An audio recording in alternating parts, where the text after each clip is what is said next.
Good morning. Good morning. Now time to call order the Special Recognition Committee. I'm going to yield to the Vice Chair, item number 2, invocation and pledge of allegiance. Good morning, everyone. We'd like to start off this morning with our invocation from Reverend Derek T. Williams, pastor of New Pilgrim Baptist Church in Zachary, Louisiana. Reverend Williams. Good morning. Let us pray. Eternal God, our Father, we thank you, Lord.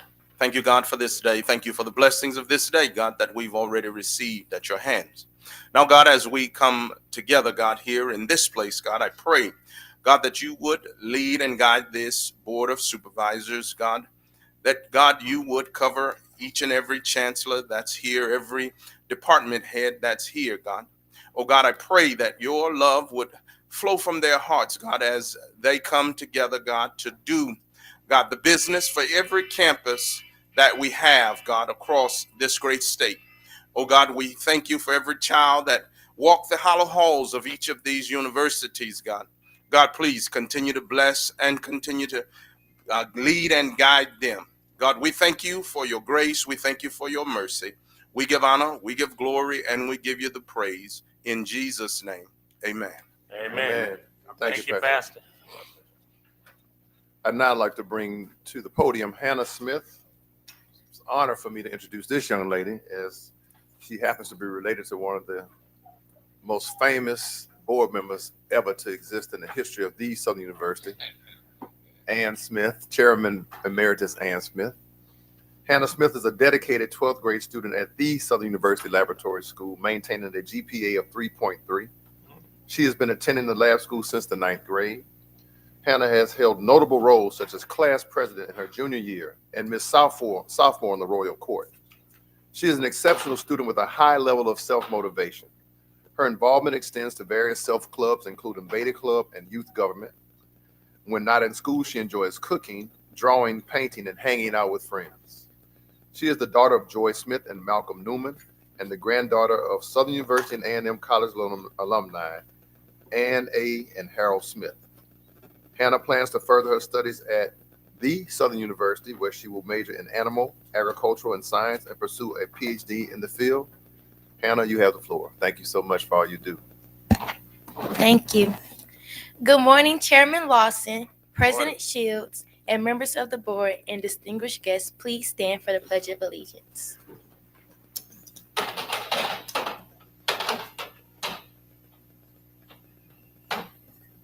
I pledge allegiance to the flag of the United States of America and to the republic for which it stands, one nation, under God, indivisible, with liberty and justice for all. You may be seated.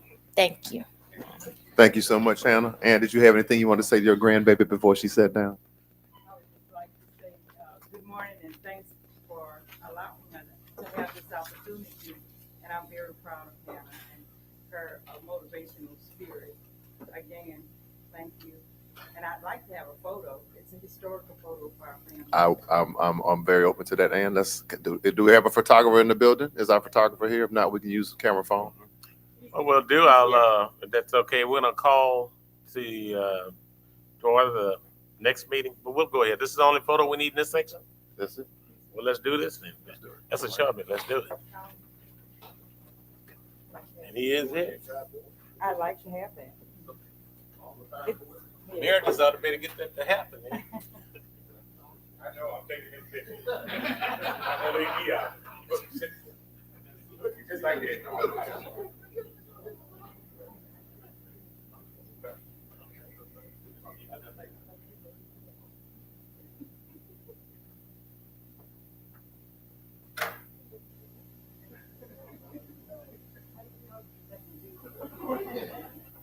Trying to figure out which one of them.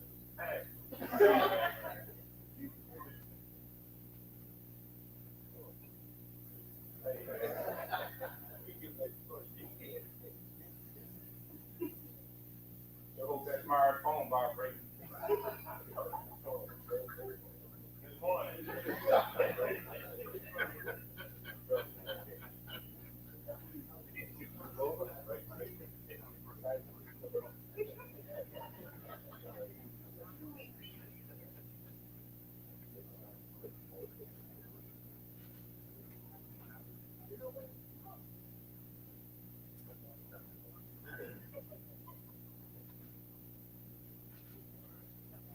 See how powerful your grandmother is.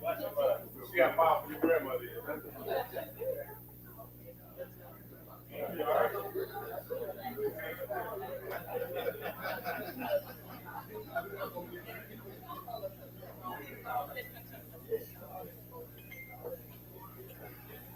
Oh, and you good?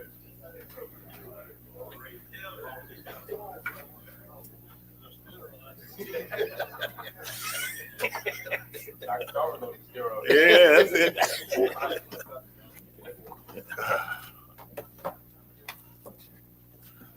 All right, good morning again. Now we'll go directly into academic affairs and ask the chair of that committee. Special presentations.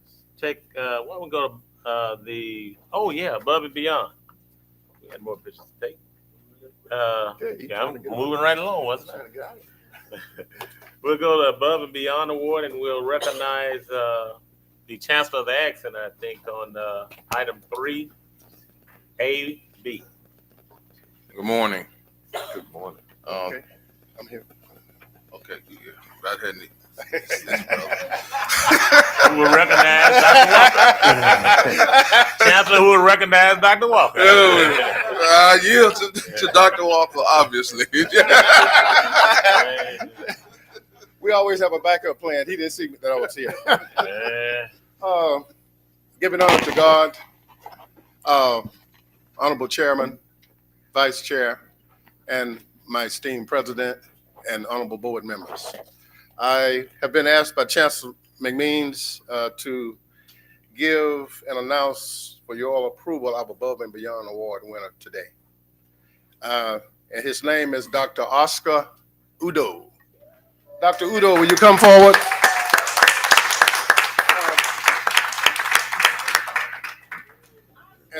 And also, we would like for some of his family members to also come.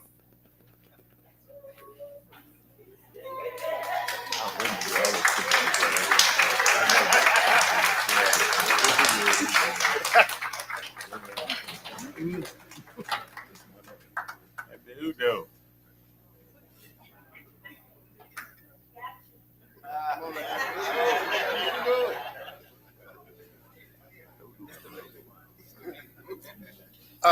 In 1979, then Oscar Udo arrived from Nigeria on a Sunday, and he enrolled at Southern University the next day, a Monday. That's about 6,200 miles from Lagos to Baton Rouge. The only semester he taken off was 1980, and the same year, he was balancing work, family, education, and 2 jobs. One was at Ralph and Kaku's, and one was with Dr. Chancellor McMeans' Kit Chin. And Kit Chin and I were one of the last of the 2 Mohegans still in agriculture. His late wife, Dr. Bridget Udo, graduated in animal science and a PhD at LSU. She passed away a few years ago, but he has 3 children, Idorian, Emma Udo, and Iboro, his only son. And his son-in-law is Will Bradford, daughter-in-law, Morgan Miller Udo. They have 2 nieces, Anna Ekpe and Dorian. And they have 5 grandchildren, Jalen Bradford, Alicia Bradford, if I mispronounce the names, I apologize, Edema Udo, Adarian Udo, and Akanime Udo. Dr. Udo is a member of the Immaculate Conception Church, St. Jude of the Apostolic, since 1980. He received his BS in Agricultural Economics in 1982, MS 1984, Alcorn, and a PhD, Dr. Ijiguru, if he's here, in Public Policy in 2003. During his 20 plus years here at Southern University, he has served as our communications specialist. And he trained the likes of Dr. Daniel Whitley, some of you know him, Allison Johnson, Dr. D.Q. Fields, which is the highest ranking African-American that graduated from Southern. Have a similar position as our chancellor. He's at the University of Arkansas. LaPortia Collin, Arthur Neal, and so forth and so on. Many times when you encounter our graduates, they always ask about Dr. Udo. That's how I pronounce his name. He's a very humble man, and his lifelong friend of 50 years said that Dr. Udo had lived a very, very hardworking, persistent, honest, and with great humility. As a colleague, I can truly say that Dr. Udo is a warrior. In 2009, there was a move to disband the College of Agriculture. As you know, the agriculture, the extension and research was in the Ag Center, and the teaching was in the Baton Rouge campus. When no one else would fight from the Ag Center to come to that meeting, and I was chosen by my faculty to be the spokesman. And the only person that came from the Ag Center for the Ag College defense was Dr. Udo. And that was reversed at that meeting. And I was just amazed at a man of such humility. I was so surprised to see him come into the conference room. Okay, Dr. Udo is another thing I like to say about him is that in his 20-some years, he had probably submitted over $400 million in grants. And those of you know, Chancellor Pierre and others, that you have to send them now electronically. You can't put them in the mail anymore. And if it's at 4 o'clock and you submit it at 4:01, it'll travel through the system, and about an hour later it says rejected. And Dr. Udo has so much patience with us. Chancellor McMeans be telling us to bring those things and get it to him soon, 2 days before. But some of us, it's hard-headed. We bring them at the last minute. Time is running out. He patiently log them in, attach them, and send it. And I just marvel at the ice you have in your veins, because I couldn't have did that. Because when you was out that year, you know, I messed up a couple of them because I couldn't go through it the way you did. So I would just like to say that in essence, we call him Oscar all the time. Oscar is always there, and today he is here. In essence, Dr. Udo is a man of great worth, and he will be retiring soon.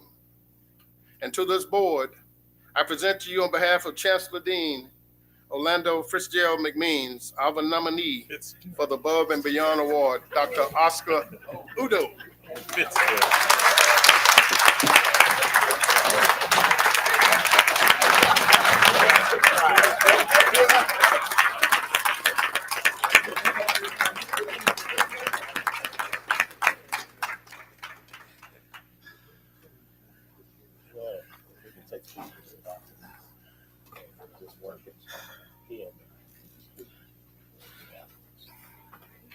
To the Honorable Board Chair Lawson, Honorable Vice Chair Dr. Wilfield, President Steels, and esteemed board members, vice presidents, and chancellors, especially my illustrious Chancellor Dean.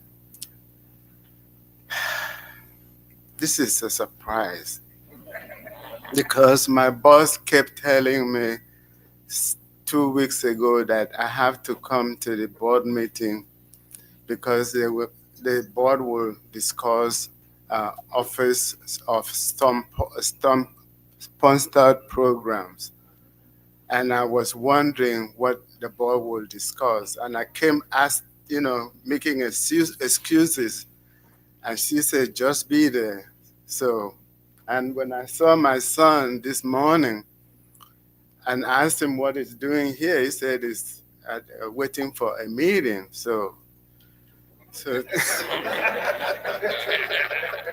so thank you. I thank God for his many, many blessings. And especially for my immediate family and for my extended family, the SU system and the Ag Center and the college, because I couldn't survive what I have been through without them. First, when I lost my wife in 2019, and in 2021, when I had a stroke. I'm still learning to speak because I was in a wheelchair for months and had to go through speech therapy. And beginning with writing my name, which I didn't know how to write, but that's why I thank God so much, because this family, they have been with me and they continue to help me. So I thank my fellow workers at the Ag Center and the college and my colleagues everywhere for supporting me and making me look good, because they're the ones who do the work and I just present the work or submit. The grant submission is a process that takes a lot of time. So, and we understand the business, so we help them. My colleague, Mrs. Erica William Mitchell, we work sometimes late night to make this happen. So, and also I thank Honorable Smith for creating this above and beyond. And I also thank the Honorable member, Dr. Tava, for helping us in 2003 go through an audit that created the position that I first filled to be coordinator for planning and evaluation, and we move on. I also thank Dr. Pierre, because sometimes I had to drive him to be guest lecturer in my class for the students who are still navigating too much student loan that they have gotten because they didn't understand the process. Mr. McClinton, I've worked with him in various capacities, and all my folks here, the Ag Center administration, from Dr. Williams to Dr. McMeans, I thank them. And I won't forget Dr. Emmons, because I worked with him when he was the interim chancellor. So I won't take much of your time, but I pray God to bless all of you for what you do and continue to assist students excel. Thank you so much.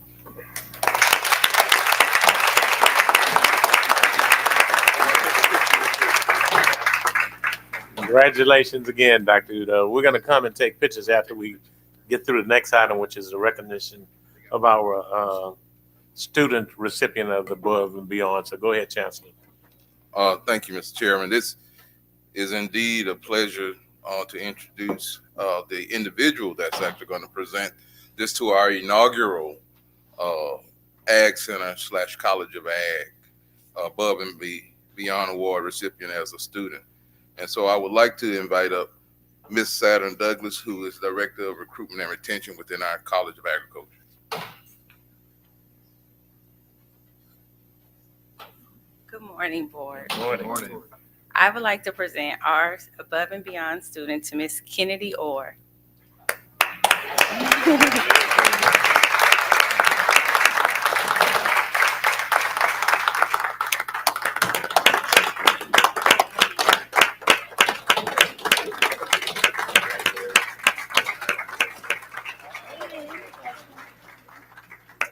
Kennedy Orr is a senior agribusiness major from Chicago, Illinois. She stands out in the College of Ag as a dynamic and influential leader with a remarkable track record of achievement.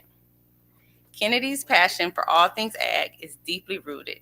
She graduated from the Chicago High School for Agriculture Sciences and is a USDA 1890s National Scholar. Because of her strong commitment to student advocacy, this spring, Kennedy was elected by her peers as the 80th SGA president. And in June, the Louisiana Board of Regents welcomed Kennedy as their newly appointed student board member. Additionally, Kennedy is part of the 2022 cohort of Glamour Women of the Year. This award honors inspirational women from a variety of fields. Most recently, Kennedy has earned national recognition as one of the 2024 White House HBCU Scholars. This recognition reflects her academic achievements, global leadership, potential, and dedication to her community. Despite her wonderful achievements and very busy schedule, Kennedy has remained humble and demure. Madam President has not only spearheaded initiatives that enhance campus life, but also mentored fellow students, fostering a more inclusive and engaged ag community. Kennedy Orr epitomizes the spirit of going above and beyond, consistently exceeding expectations in every role she undertakes. Her relentless drive and unwavering commitment have set a new standard of excellence and leadership within the College of Ag. To this board, I present to you on behalf of Chancellor Dean Orlando McMeans, Ag Center, and the College of Ag, our nominee for the Student Above and Beyond Award, Madam President Kennedy Orr.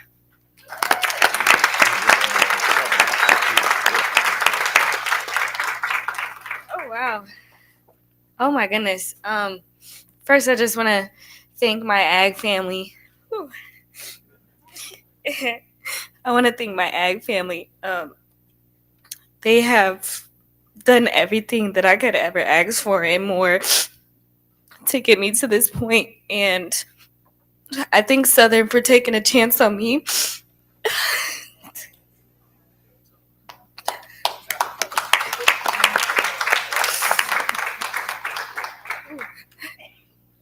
Southern invested in me and knew what I was worth. And I applied to so many HBCUs, and Southern was the only one that knew I was worth the full ride.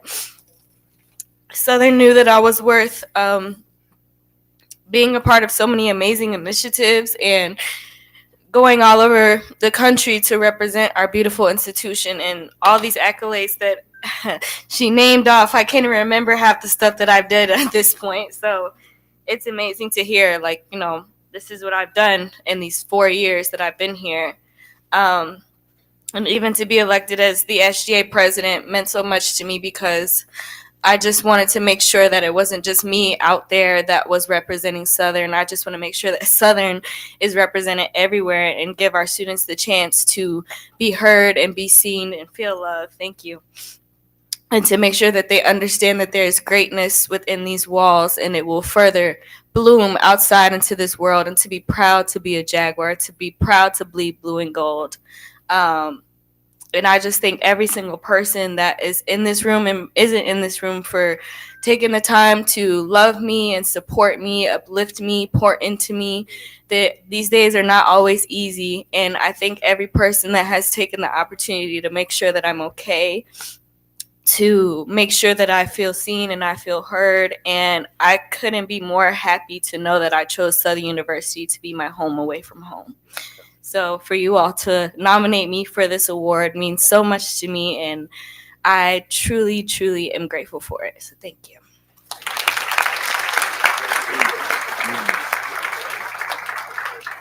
That was very kind. I hope we captured that and tell the family back home they can go to YouTube and look at this. So they didn't miss anything, so don't worry about them fussing at you. So there's some royalty in the room. I think Miss Woods is in the room, our queen. Let's let our queen come up and say hello as well. That's Queen Woods, y'all. Good morning, everyone. I am Faith V. Woods, a senior majoring in agricultural business from the great city of Baton Rouge, Louisiana. And I humbly serve as the 94th Miss Southern University and Agricultural and Mechanical College. It gives me great pleasure to be here this morning. We are geared up and ready to go to start a successful school year here on the Bluff. It was with my hopes that we bring more student leaders here so that we all can stay up to date with what's not only going on at Southern University, but also the Southern University system. So thank you for having me this morning. I'm gonna say this, and I mean what I say. I'm gonna start wondering what's going on in the water over there. What colleges do you all represent? 2 ag centers. Yes, the College of Ag. Get out of here. All right. That's right. Grow Jags, as the vice chair just said. Taking over. Now, speaking of taking over, there's another group in here. This color is very popular lately for some strange reason or another. Pink. And there's some, I think, sisters in the room that you want to recognize your sisters. Oh, that was, yeah, in pink. Okay. For some reason or another, Dr. Taylor Jarrell chose that color, pink, and we'll figure out why pretty soon. Will all the AKAs stand up? We can show them some love. All the sisters. Wow. Yeah. We'll watch all those special allotments too, since Ms. Honore Thomas stood up. We'll be watching them and on Shreveport campus as well. Thank you so much. It's good to have laughter because what? It's good for the soul, right? All right. We'll take some pictures before you all leave. You want to do that, but I'm going to ask that the chair of the Academic Affairs Committee take charge of the committee, Dr. Tarver. Thank you very much, Mr. Chairman. I also want to add the fact that I happen to be the seatmate of Ms. Orr on the Board of Regents representing Southern University. Right. I forgot she's Regents. Yeah, so she's really been a star, had a great future. Mr. President, if you would give us a roll call, please. Yes, sir. Dr. Leon Tarver II. Here. Mr. Sam Gilliam. Attorney Tony Clayton. Here. Mrs. Maple Gaines. Mrs. Ann Smith. Present. Dr. Orlando Williams. Mr. Myron K. Lawson. We have a quorum. Thank you, Mr. President. We go to agenda item 3, adoption of the agenda. May I have a motion to do so? Motion by Mr. Clayton, and seconded by Ms. Smith. All those in favor, their own sign of aye. Those opposed? Have it. Now we go to item 4, public comments. Are there any public comments relative to items on the agenda for this morning? Hearing and seeing none, we move on to item 5, action items. A, request approval of SACS SOCOC governance compliance standards, and there are 3 here. I believe Dr. Penning is here to give us an update on that. Good morning, Mr. Chairman, President Shields, distinguished board members, chancellors, administrators, faculty, staff, students, and friends of Southern University. These three action items are presented to you today because they ensure that our board continues to maintain compliance with SAC-COC standards 4.2A mission review, 4.2D conflict of interest, and 4.2G board self-evaluation. The mission statements of the three campuses that are SACS accredited, SUBR, SUNO, SULC, and SUSLA, are in your board packet. With respect to 4.2D and 4.2G, the forms will be emailed to you by Dr. Tracy Gerald today, and we respectfully ask for them to be completed within the next 10 business days and returned back to the board office, and they'll be forwarded to me. Other than that, Mr. Chairman, that completes my report. I yield back to you, sir. Are there any questions for Dr. Penning? Seeing none, may I have a motion to approve action item 5A. So moved by Ms. Maple Gaines and seconded by Dr. Williams. All of those in favor, let me know on the side of aye. Those opposed, ayes have it. We move on now to action item 5B, request approval for academic plans for SUBR, SUNO, and SULA. Who will be the person who will cover this presentation? Is it per campus? Let's begin with SUBR. Chancellor? Yes. Good morning. Good morning, Dr. Tarver and members of the committee and members of the board. We have here the academic plan for Southern University, which details what we propose as new degree programs and certifications for the next 3 years. This is a requirement with the Board of Regents that each one of us have to submit. And what we've tried to do is to closely look at our programs, curriculum alignment. One of the things that we're really focusing on is workforce development and those programs that would really put us in a better position when it comes to workforce development. You see the details of the particular programs. And one of the things that we're vowing to do at Southern University and A&M College is to grow our academic programs.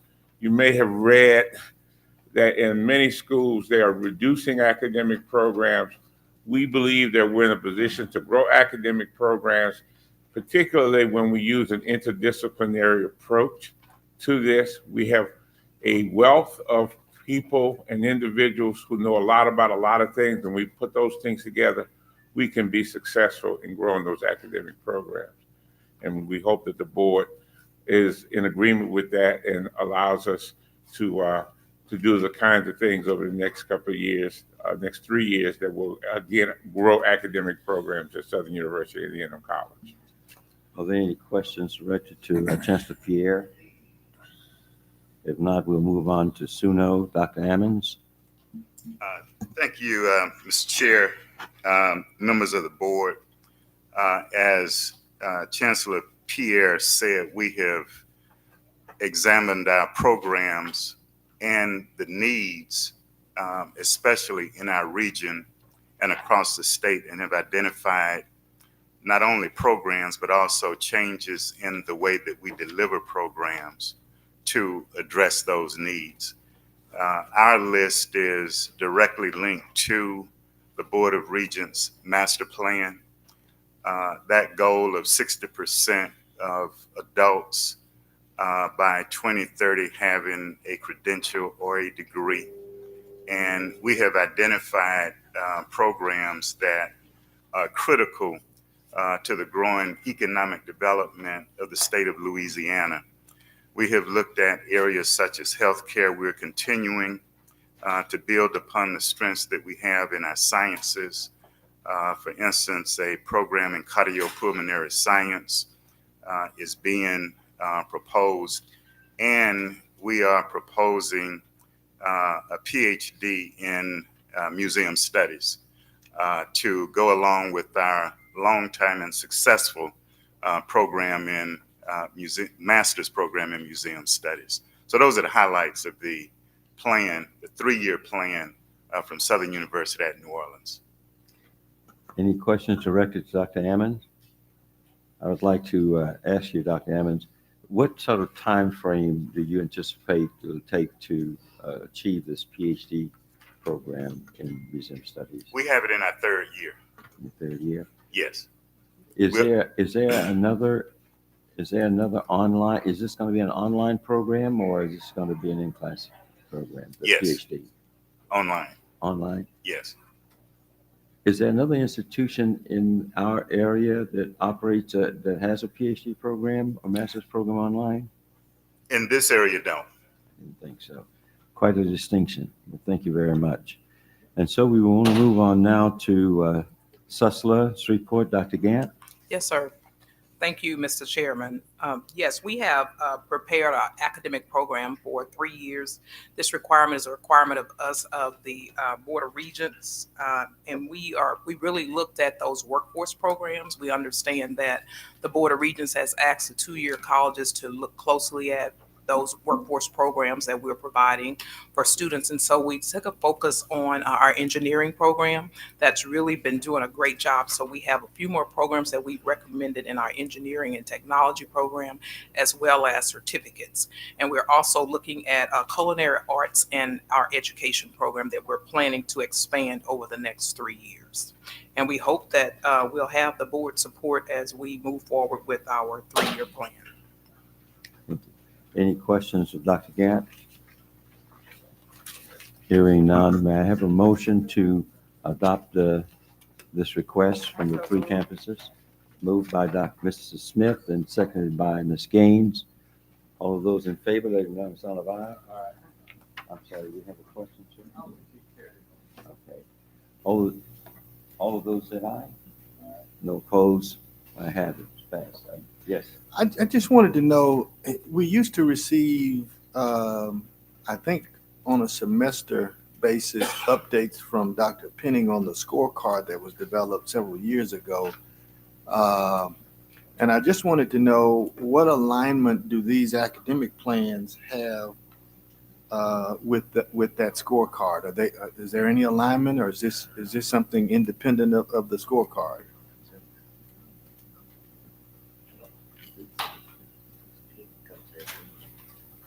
Thank you, Mr. Rutledge. The plans absolutely are aligned to the scorecards. The scorecards, in fact, measure the 3 priorities the president laid out for us: student outcomes, diversifying revenue, and also being better stewards of place. But looking at the first one, student outcomes, all of these academic programs help to drive those outcomes. It helps to drive our recruitment, our retention, our graduation efforts. And those are the metrics that the Board of Regents that puts out these plans also uses in the master plan and the funding formula. So everything is aligned right now. Last question. When are you scheduled to give, or who is scheduled, I guess it's going to be you, when are you scheduled to give us another update on where we are in achieving the goals outlined in the scorecard? With the scorecard, Mr. Chairman, I will yield to my president. As soon as he authorizes, then we shall move forward with that. We'll move whenever you're ready. Yes, sir. Then we'll be ready for the next meeting in September. Well, I don't, that's fine, but I'd like to schedule it at a point where the data and intelligence that we receive is actionable. Yes, sir. And so ideally, I think you do it at the end of a semester. When did you schedule to do it originally when we were doing it? We normally did it on an annual basis. So when the fiscal year ended, we took a month or 2 to compile the data, and then we presented that to the board. All right, I'll have some conversation with the chairman offline and follow his lead on it. Yes, sir. The data is assembled though, right? You gave Yes. me a report. Right? Exactly. Okay. When were you going to prepare to send that to the board? That report? I received that about a week ago. Right.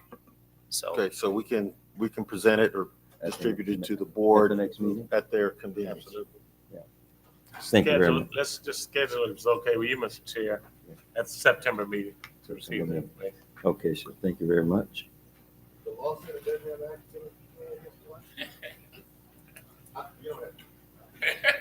He didn't have a question. He didn't have a question. He was Yeah, they talking. don't articulate that right now.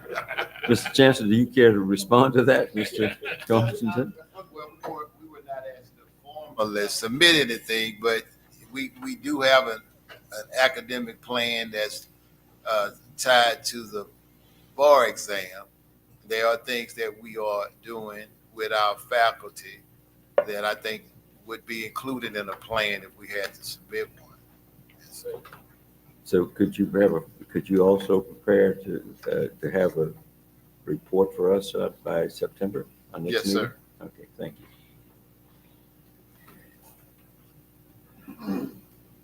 We move now on to action item 5C, request approval of resolutions, request to grant a posthumous degree for Napoleon Gallion Jr., SUBR. Mr. Pierre? Yes, sir. Chancellor? Thank you, Dr. Carver. It's an honor for me, actually. I think Dr. Janice is here, which is, I think she is the grandniece of Mr. Gallion. I received some correspondence, and I've met Dr. Janice before, but she actually provided me a lot of historical data about Napoleon Gallion, which I've laid out in the letter, just to make everyone aware. He tragically passed away on December 6, 1940, in his senior year at Southern. He actually was an outstanding student, was from St. Landry Parish. He was the first student in the state of Louisiana to receive the Superior's Farmer Medal in the New Farmers of America organization, which was the highest degree awarded to members of the NFA, which is the National Organization for African American Farm Youth. And as I've said before, the Southern University and A&M College is at the heart of what this institution is about. And when she provided all that historical information and just unearthed all of that, I said to her, and I also spoke to Reverend Tolbert, this is something we ought to bring to the board. And of course, in my work with Dr. McMeans, anytime we can bring back what the A&M means. And the most important thing that I want to point out is that he was an inventor. He actually had patents awarded to him a few weeks before he passed, a few days before he passed.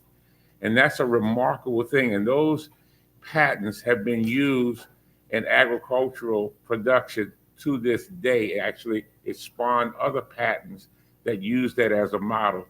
And I think this is an appropriate time for us to recognize him as a young student who passed one semester before he was due to graduate. And that is why I'm presenting this to the board. Dr. Janice, if you want to add anything. I do. Good morning.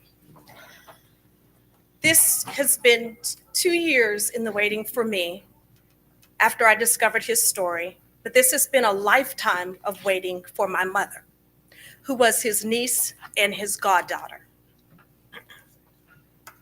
2 things she always said about her Uncle Napoleon. He was a brilliant man, and he died at Southern University. While working on my doctorate, I discovered the true legacy of our HBCU family.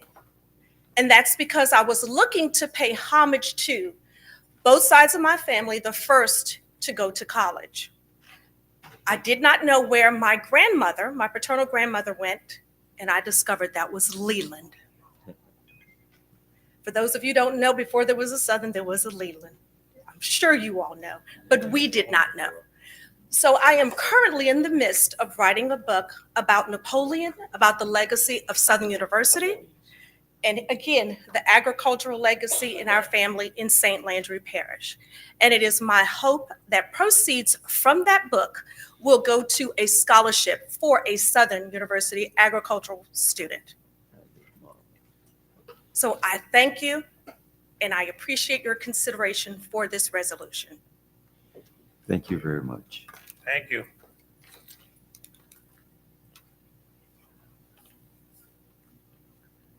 And then a motion to approve this request. Yes.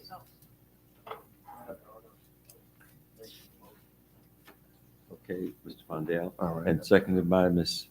Gaines. Thank you very much. You hear the motion. All of those in favor, let me know on the sign of aye. I'm not. That's why I asked the honor. And he has to be like a honorary person to join in. Thank you very much.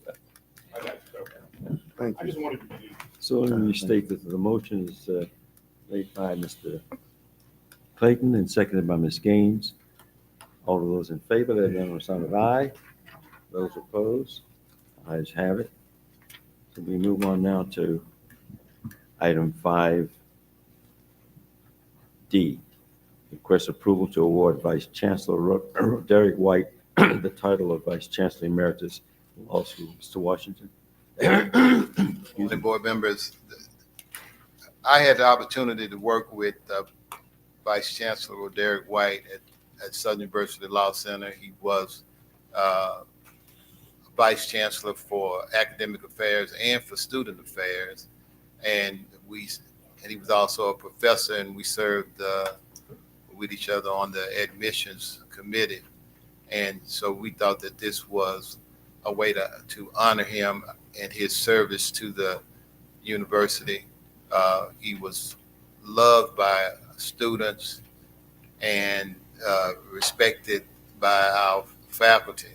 And Professor Pierre worked with him in various capacities and knew him well. So I asked him if he would provide some information about his term at the Law Center and their relationship. And I believe his wife is here today. Thank you.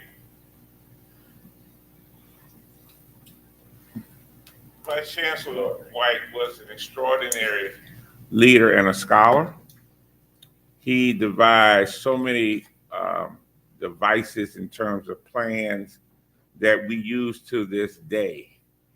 And he was just extremely efficient and dedicated. And whatever success we've had at the Law Center, particularly over the last 20 years, has to be attributable to his work.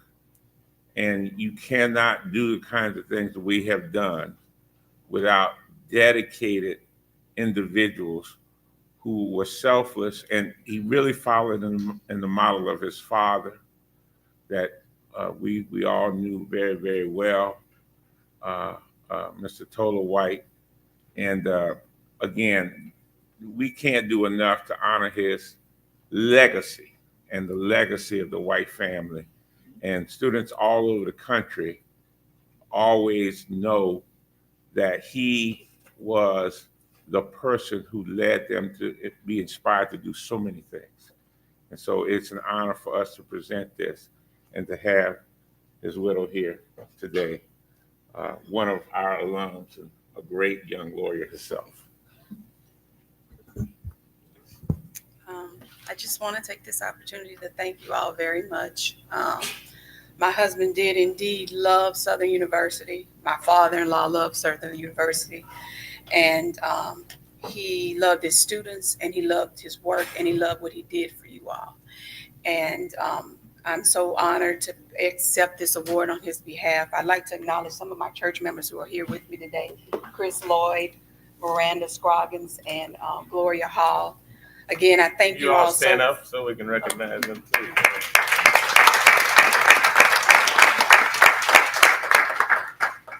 And again, I thank you all so very much. Thank you. Ms. White, 1 second, but there's a Thank you, business. Thank you, Mr. Chair. I want to take a point of personal privilege to acknowledge Ms. White.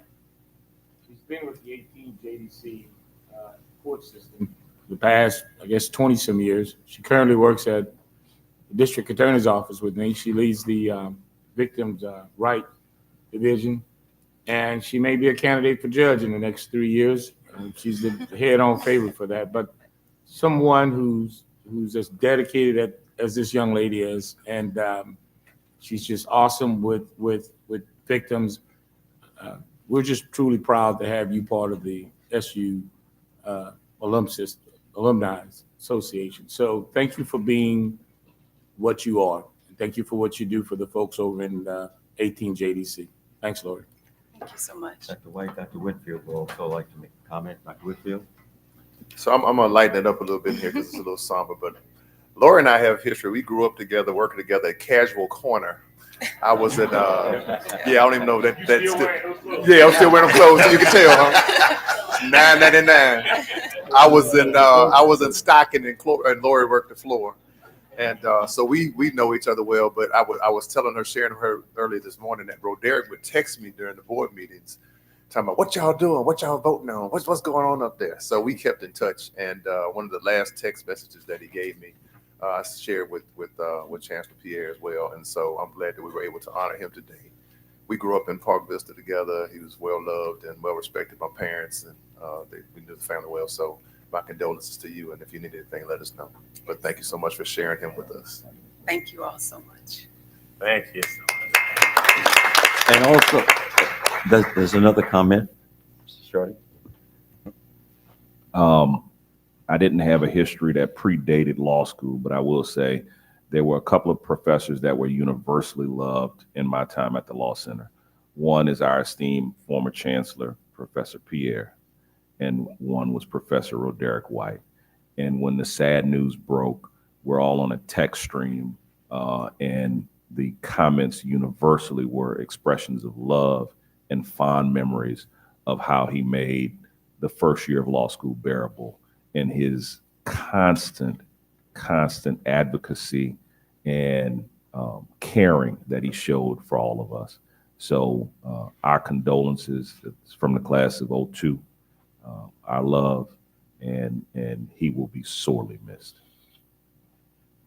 Thank you very much. Did we get the motion? I make a motion. Moved by Mr. Clayton, seconded by Dr. Williams. All of those in favor, let it know on the sign of aye. Those opposed, let's have it. We move on now to action item 5E, request approval of resolution for summer 2024 graduates, SUBR. Chancellor Pierre. Yes, thank you, Dr. Tarver and committee. So while we did not have a summer commencement ceremony, generally we had a program for the executive PhD. One of our important functions is to have a resolution. We had 84 prospective graduates at Southern University and A&M College of Baton Rouge who were to receive their bachelor's, master's, or PhD degrees. And we asked that this board approve the traditional resolution, which will be signed by President Shields and Chairman Lawson. Much. You've heard the request. As a motion to approve the resolution for the summer graduates. Moved by Ms. Smith, seconded by Dr. Williams. All of those in favor, let it know on the sign of aye. Those opposed, ayes have it. Thank you. Now we go to item 6. Is there any other business for the committee at this time? Hearing none, may I have a motion to adjourn? Thank you, Dr. Ms. Tarver. Gaines. Thank you very much. Doesn't require a second. Thank you very much, sir. Mr. Chairman. Thank you, Dr. Tarver. We're going to ask that the chair of the Facilities Committee, Attorney Shorty, take charge of his committee. Chairman Shorty. Thank you, Mr. Chairman. The Facilities and Property Committee is called to order. Roll call, Mr. President. Yes, sir. Attorney Edwin Shorty. Present. Attorney Des Moines Rutledge. Mr. Paul Matthews. Mrs. Ann Smith. Dr. Leon Tarver II. Here. Dr. Ronnie Whitfield. Here. Mr. Myron K. Lawson. Certainly. We have a quorum. Thank you, sir. Move to adopt the agenda.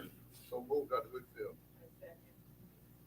Thank you. The agenda is adopted. Any public comments? Any public comments germane to the Facilities and Property Committee agenda? Seeing none, we will move on to our informational items. Mr. Dawson, facilities update, please, sir. Thank you, Facility Chair Shorty, Facility Committee, to our Chairman Lawson, Vice Chair Whitfield, and President Shields, and this entire board. A couple of things we want to bring up. The first is the update on the HB 940. If you remember, we discussed it a little bit at our last meeting. That is a significant amount of deferred maintenance money that comes toward the university system. The funding of HB 940 is not going to happen in its totality with a couple of years, but the legislature did find its way to give us some additional funding associated with deferred maintenance. For this particular program, that was $15 million that was allocated to the university system. And that was a CEA that previously had about $5 million. So thankfully, we have about $20 million that we're putting toward deferred maintenance programs in this fiscal year. Recently, we had training on the particular program because there's specific pathways that you have to go through in order to apply for this money, in order to get concurrences from FP&C to make sure that all of the projects are identified.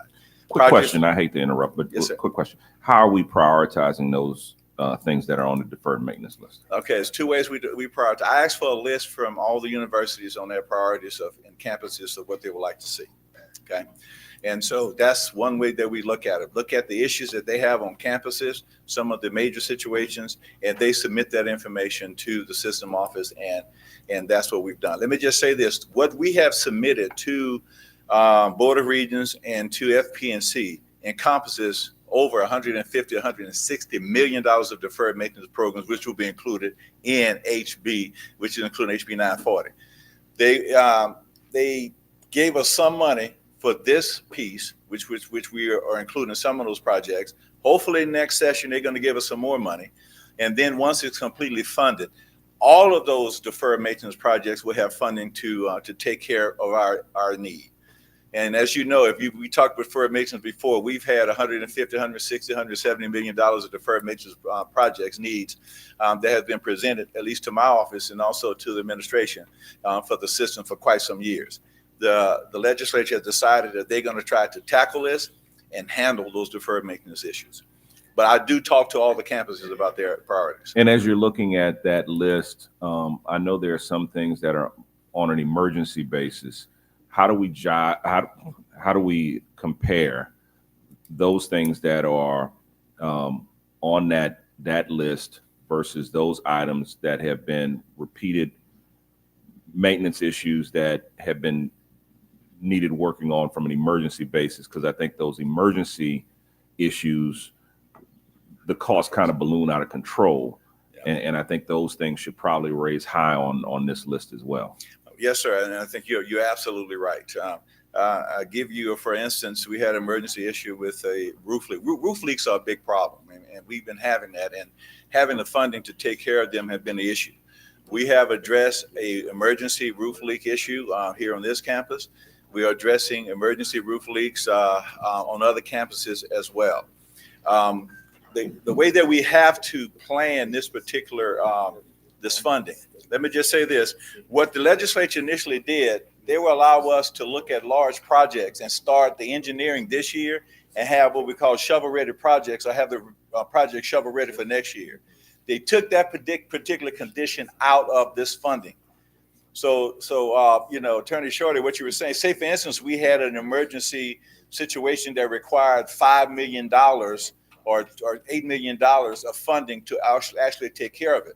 What we would have normally done is to get the engineer on board this fiscal year, get the design done, and when the funding is available immediately next year, get that taken care of, okay? But because they changed that, we had to kind of restructure things because they only want projects that basically could be started this fiscal year because they didn't want to really commit to putting a lot of money next year. So they just said, we just want projects started this year, okay? So there was a training which people on every campus has attended to figure out how to facilitate moving forward with those projects. I had a meeting with the facility staff to discuss how we're going to move the projects forward as well. And I'm glad to say that last Friday, the JLCB was convened and all of the projects were approved. So we are moving forward. My office right now is tasked with submitting that list that spends about $15 million. However, the Board of Regents has asked us to pull back maybe a little bit because what they want to do, they want to basically do an assessment. You know, we talked about getting an assessment done for all the campuses. They're looking at trying to fund that, and they're asking all the systems to pull back a little bit off of that total funding so they could use that to create an assessment on all the campuses to really have a good idea of what our true conditions are. Yes. Okay. Question. Yes. Mr. Rutledge, then Chairman Lawson. Now, the list of items that accompanied the backup for today's agenda. Um,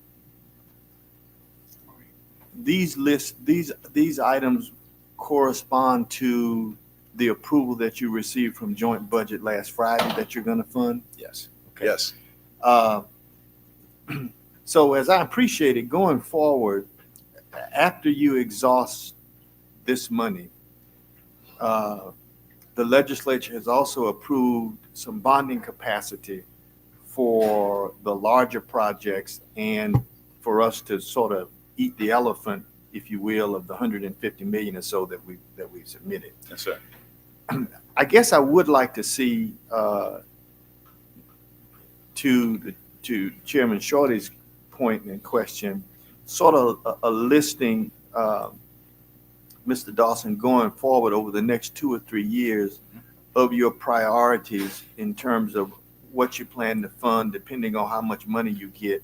Sure. Based on what's going to happen next year. Now, this is complicated by a number of issues when we're facing a $500 million shortfall. So, but I'm pleased that the administration has given a priority to this. That's number one. Number two, I would like to see, while the Baton Rouge landmass gets a lot of attention, I don't want us to forget about Suno, and I don't want us to forget about Shreveport, Right. and I certainly don't want us to forget about the Ag Center. As far as I'm concerned, they ought to be back in their building by now. Yes, sir. And we need to light a fire. We need to leverage our legislative delegation or somebody to light a fire under these people to get this facility up and running such that they can get back in there. Yes, sir. And so I'd like for you to give some, I don't want an answer today. I don't want to put you on the spot, but I would like for you to give some thought to how we're going to do this over the next year, 2 or 3, in terms of prioritizing which projects you're going to fund, and maybe present it at a later meeting. Yes, sir. Thank you, Attorney Russell.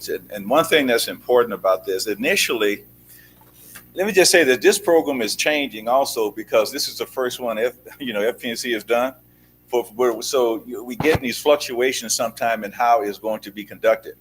Initially, they said that we can actually put in this budget a project that will renovate an entire building, as long as that renovation reduces deferred maintenance. Now, we know if you have an old building, you do renovation, you're going to.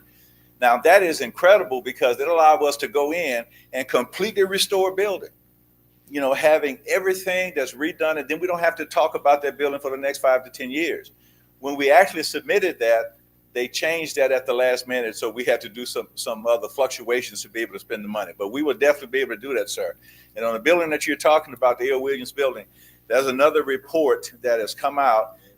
That building is not going to be ready anytime soon. There's litigation going on with it.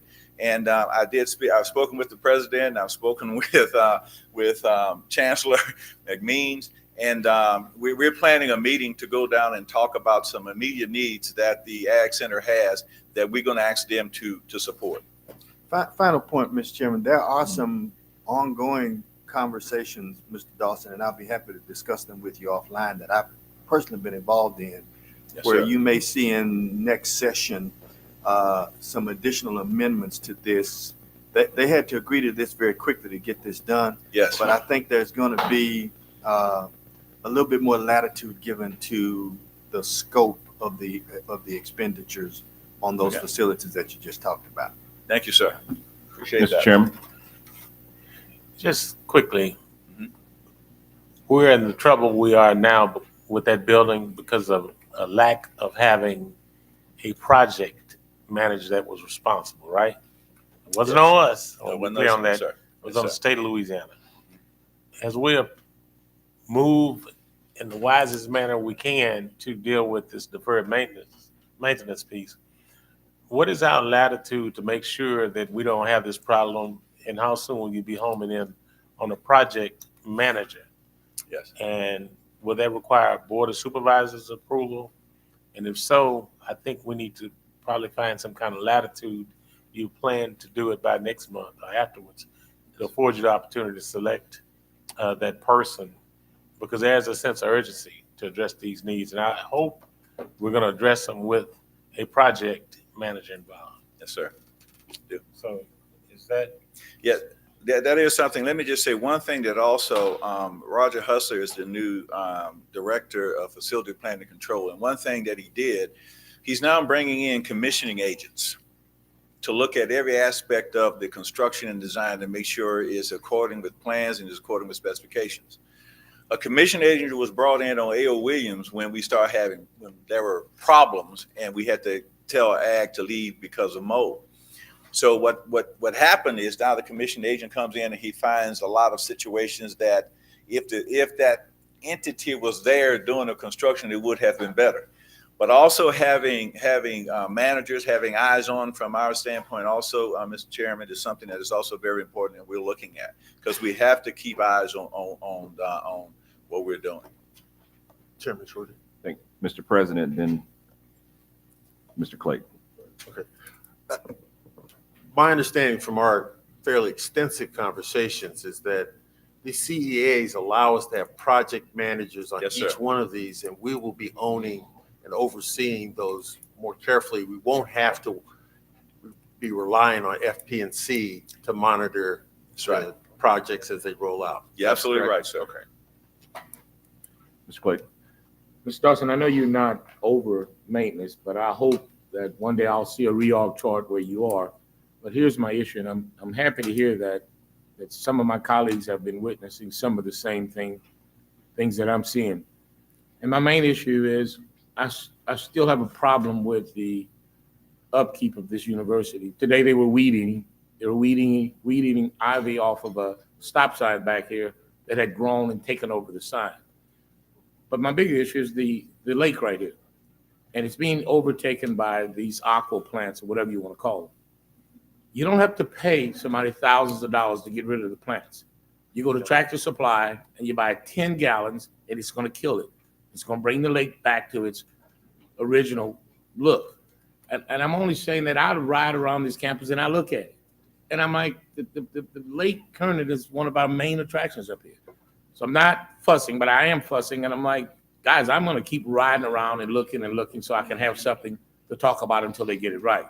So I think Ms. Honoré, I don't see her here today, but she has been on top of it. I have to give her credit for that.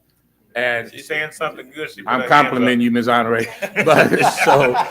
But I'm hoping you guys find a fix, not go outsource it and pay thousands of dollars for somebody to rake that lake.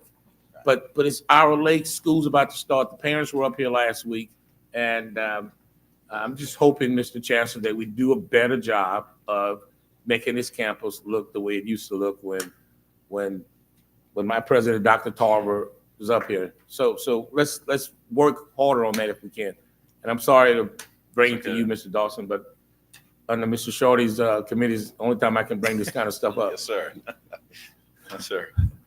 Well, if the only time Mr. Clayton can talk is in my committee, we're going to have to revise the rules. Any further comments relative to deferred maintenance? All right. No, sir. So we're going to move on to the Defense Community Infrastructure Program.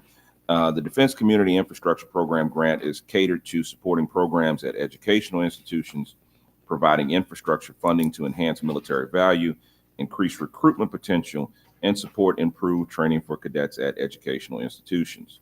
Through SUBR, funding has been requested to construct a new ROTC complex, which will improve the quality of education and training for future military leaders while addressing the university's infrastructure needs.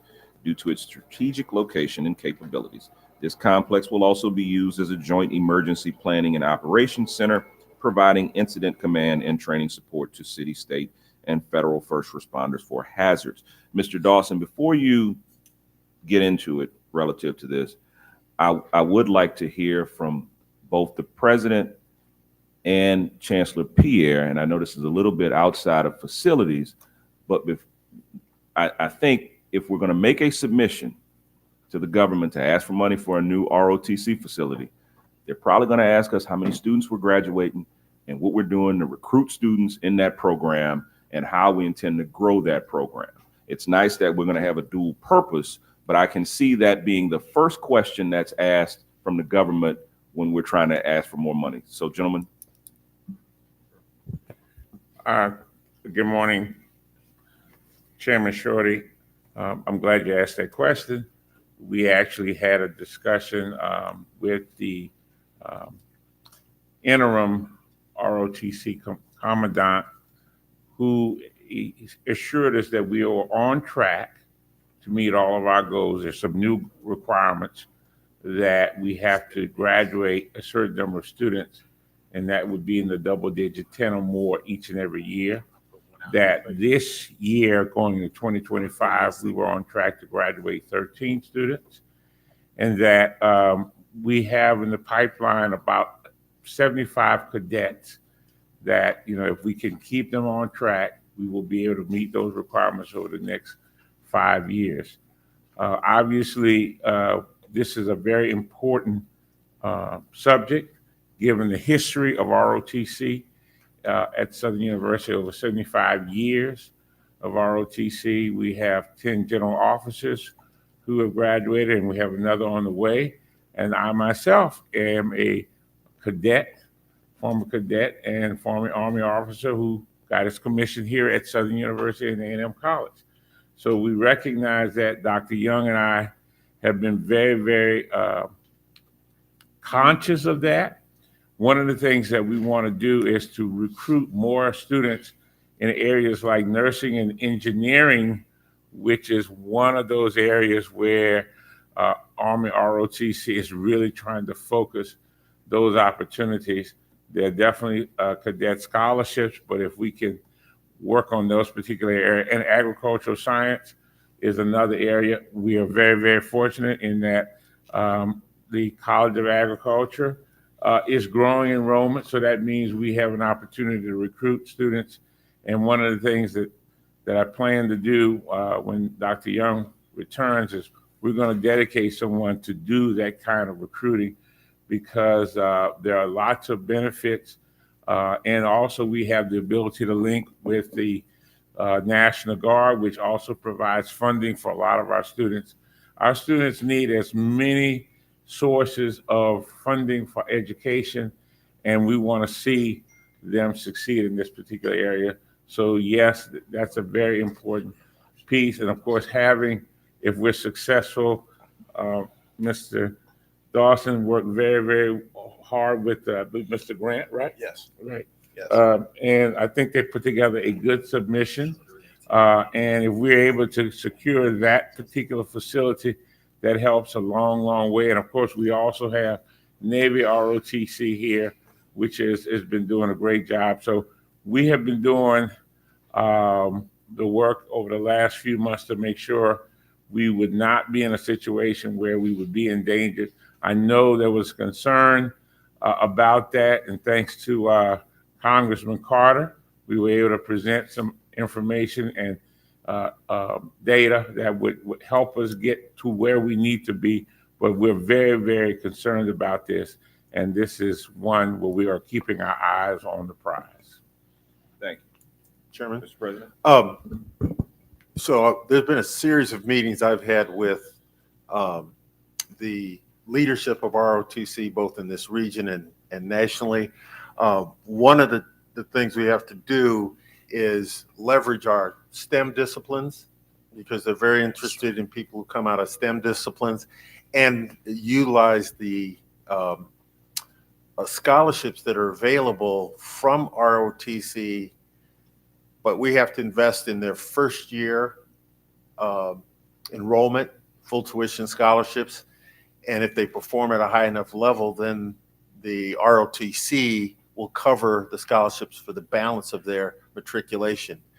I think with our College of Science and Engineering's efforts to attract talented students, that gives us a method of doing that. The last thing I'd say is improving the look and feel and effectiveness of our facilities will help us attract students. And I'm grateful to an alum, Ivan Bolden, who alerted us to this grant possibility and led us through the process. And we're waiting to hear, as a result of, I think, a very effective grant proposal to get this approval. And it will be a multi-year. We'll have to keep going back. Yes. we can receive up to 20 million, and this one's 4 or 5? It's 5 million. Okay. Thank you, sir. Mr. Dawson, you have anything to add to that? Yes, if I would, I want to show you a rendering of what was proposed, of what we're going to do with that particular area. You should see it on your screens momentarily. I think the project is good. We spoke with both of the leaders that led both the Navy ROTC as well as the Army ROTC, and came up with this particular design. As you can see, there's a kind of a modernistic feature that's in the center, which is what they said. They want a multi-use building, and as you, Chairman Shorty, read out some of the functions of that particular building, they wanted to be something that they can utilize together. They felt that it would also be something that would be important for improving recruitment, because if you have it. But we still got 2 old buildings next to it. Okay. Yes. All right. I just want to let you know, on the McNair side, the Navy side, there's $1.4 million going into roofing and going into basically the envelope of that building.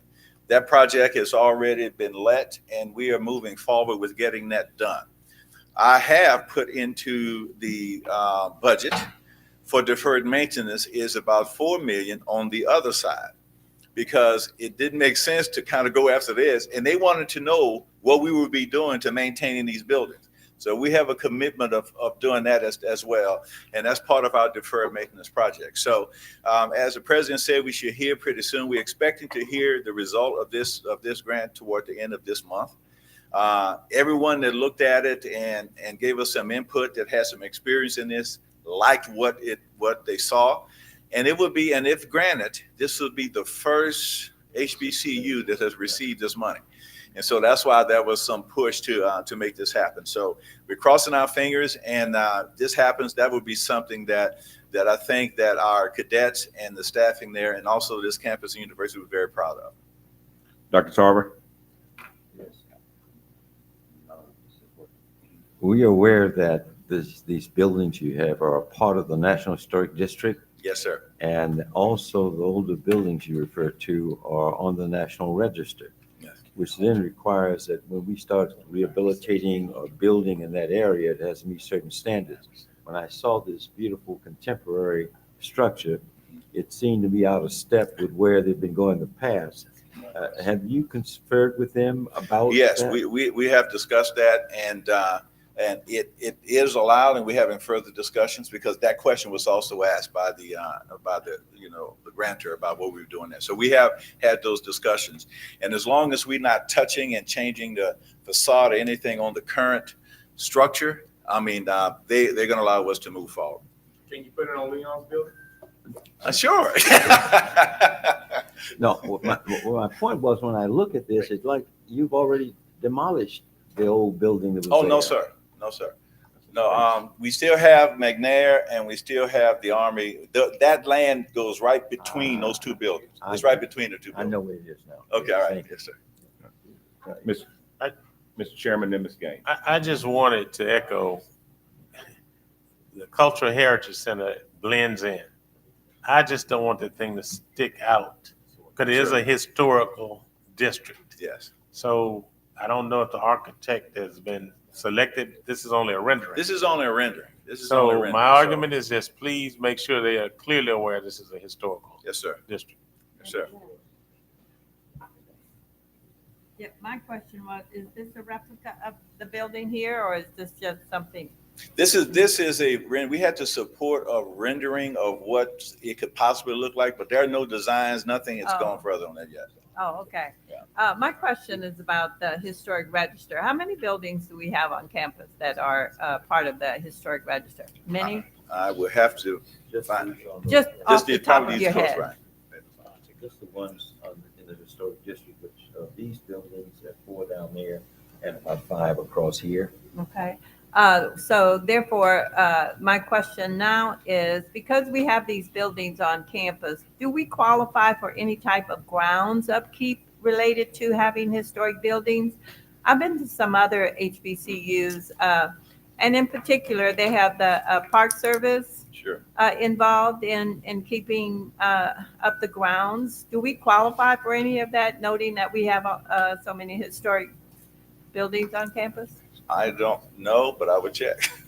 I haven't heard of anything, just because I'm not usually responsible for keeping the grounds, but I would look into it, get somebody to look into it. Okay. Any other questions or comments? All right, because that's an informational item, I don't think we need to take any action on that. Are there any other business for the Facilities and Property Committee? Any other business? Mr. Rutledge. Lab school, can you update us in terms of where we are in terms of our schedule of building the new facility? Yes, sir. And also, where are we, if that has fallen through, to acquire the housing authority location, which interestingly enough, the land was donated to them by the institution. If we're not going to be able to use that, then what's the plan for swing space for the school while it's being constructed? Yes, thank you. That's a great question. The lab school, we did in the last couple of weeks, our architect has been selected. We went through that committee. We have that architect on board. The architect is Holly & Smith and it's Moody Nolan. And let me just say, I was real proud to get Moody Nolan. Moody Nolan is the largest Black architectural firm, in the country, or one of them. And so they are partnering with this. And I'm not going to say in a meeting, but I'd like to talk to you offline some of the plans that we have with someone that large to help facilitate some of our local minority firms, in the area. So we talk about that. So they are there. Your question about the property, I did have conversations about that. Basically, the housing authority came back with a need of maybe 2.3 million or possibility of having 8 acres. Well, we know that we didn't have any additional money to put toward that, and 8 acres on this campus is probably very hard to come by. So there is a plan to phase in the construction that would allow certain things to be done, certain groups moved in, and then demo a piece and then kind of phase in. Now that construction line may take a little bit long, but that's the process that we're looking at now. I can say that we haven't vacated our search for flex space. In fact, Chancellor and I think Ms. Desiree Honorary Thomas and I, along with Dr. Walker, we went to facility Glen Oaks Miller that's now is not being utilized. And in fact, we're going to get a letter out to them today. And the terms of what the university could use that facility for would be very favorable on our part. So we're trying to see if we can do something there. But just to let you know, there is a plan to make sure that we're not going to stop construction waiting on relocation. Either it's going to be in a design plan, a construction plan, or we're going to try to relocate. What's your timeline on your design phase? Design is going to take about a year. All right, thank you. Thank you. May I just give a couple other updates real quick? Because I know they always ask about an update on the gym. Okay, at Susla, Mr. Chair. That process is moving forward. In fact, we should be going out for bids on the gym pretty soon. The CDs have been, construction documents have been approved, and that is moving forward. So we expect to maybe breaking ground pretty soon. On your HERF projects, these are the projects that we thought that we would be breaking ground on quickly. We are breaking ground quickly. It just went to JLCB as well to get the authority for FP&C to receive more dollars. So the public safety building and the amphitheater outdoor classroom are going to be moved forward to bidding. We are not bidding, but actually construction. So they'll be moving forward to construction soon. So you'll be getting some notices about having a groundbreaking. Okay. I ask you to mention one other thing. Yes, sir. I don't know if we sent the notice out. They're going to be doing some significant work on this building, which will impact these board meetings. Can you talk about that a little bit? Yes, sir. The issue we've been having with these windows, if you're here when it rains, sometime it'll rain in here. So we're doing a complete glass refacing of the entire administration building. And the issues we have with some of those bricks popping out, those lintels deteriorating, that's going to be worked on too. That project is going to start next month. Okay, well, this month, in August. So we're going to be starting some things this month. Yes. Okay. I know. So right now, the schedule has slipped just a little bit. So we thought that that September you would have to be out, but now you will be able to have a board member a meeting in September. But after that, because these windows are going to be out, there's going to be wood and there's going to be noise from September until sometime first quarter of next year. We have to look at alternate locations. And as the schedule and as the work goes, I'll give you more details on that timeline.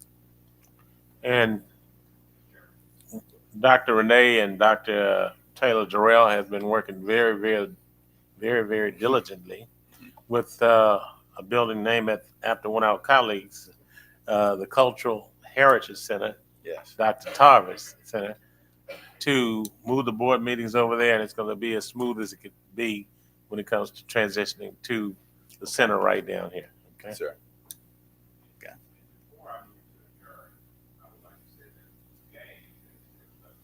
Some quick internet research and found that the National Park Service does provide funding for maintenance of some historic properties, funding that Tuskegee and Alcorn are taking advantage of. So let me know what you find by next board meeting. Yes, sir. Will do. Thank you. I'll entertain a motion to adjourn. Moved by Dr. Whitfield, second by Ms. Smith. We are adjourned. Thank you, Attorney Charlie. We'll go directly to the Finance Committee and ask the chair of that committee, Dr. Orlando Williams, takes charge. Dr. Williams. Thank you, Mr. President. I'd like to call the meeting to order. Roll call, please. Yes, ma'am. Dr. Orlando Williams. Present. Mrs. Ann Smith. Mr. Sam Gilliam. Mrs. Christy Reeves. Attorney Des Moines Rutledge. Dr. Leon Tarver II. Mr. Myron K. Lawson. Present. We have quorum. I'd like to entertain a motion to adopt the agenda as presented. Moved by Ms. Smith, second by Christie. All those in favor? Any opposed? Motion passes. Any public comments? I don't see any. Item 5, request approval of fiscal year 2024-2025 operating budgets, SUS, Southern University System Budget Narrative, Employee Schedule, the Board and System Administrative Operating Budget, the Board and System Inter-Institutional Cost Transfer Budget, the Inter-Institutional Transfers Direct Charges Budget, the Special Meals and Miscellaneous Travel Budget, Baton Rouge Campus Operating Budget, Law Center Operating Budget, SUNO Operating Budget, Susla Campus Operating Budget, the Ag Centers Operating Budget, the Athletics Budget, Intercollegiate Budget, the Athletics Budget at SUNO and at Susla. I'll entertain a motion to accept. Moved by Ms. Oliver. Second by, you're going to always be Ms. Oliver. Second by Ms. Smith. All those in favor? Mr. Rutledge, I'm sorry. Question before we adopted them in global of Mr. McClinton. I sort of thumbed through them, but admittedly did not study them in as much detail as I would have liked. Are there any variances in any of these budgets? Are there any concerns that we should be aware of? If I traded places with you, what questions should we be asking that we haven't? Well, basically, the budget, as you can see, increased approximately $24 million. One of the concerns is that part of the additional dollars we get for this year is one-time funding. And the concern that I would have is that we make certain that those supplemental dollars that we receive be used as one time and not placed into recurring expenditures. Other than that, for the 24-25 budget, the 24 million increase, a large portion of it is federal. $10 million for the Ag Center, which is federal dollars, and like 4.5 million is for the Baton Rouge campus for tuition and fees. But the additional dollars are basically for one-time type expenditures. All right, thank you. Thank you. All right. Is there anything Mr. Chairman? specifically?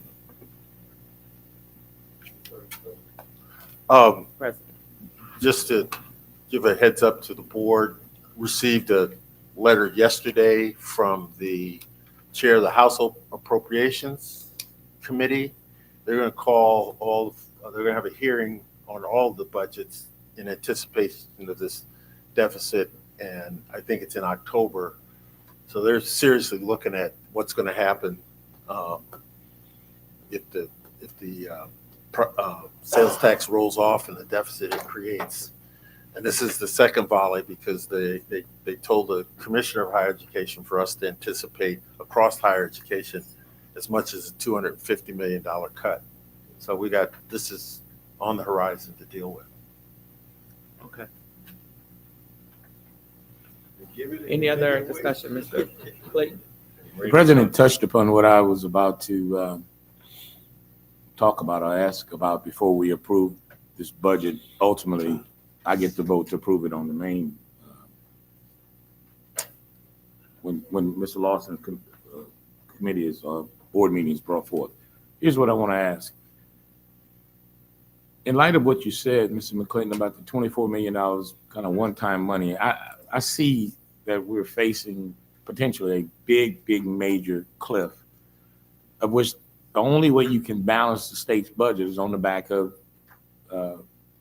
health and welfare and universities. And I say all the time, LSU gets their full tuition by all their students paid because most of them are on TOPS and we don't. So I see us taking a brunt of that. With that, I want us to reevaluate these budgets. I was hoping we could have done so before today, i.e. the reorg chart or whatever is going to be put forth by this administration, because then we can look at it and eliminate any duplication. For example, I'm a big critic of the system. Now that the system has the Baton Rouge campus from out of their administrative duties, I often wonder why the disposition of chief of staff.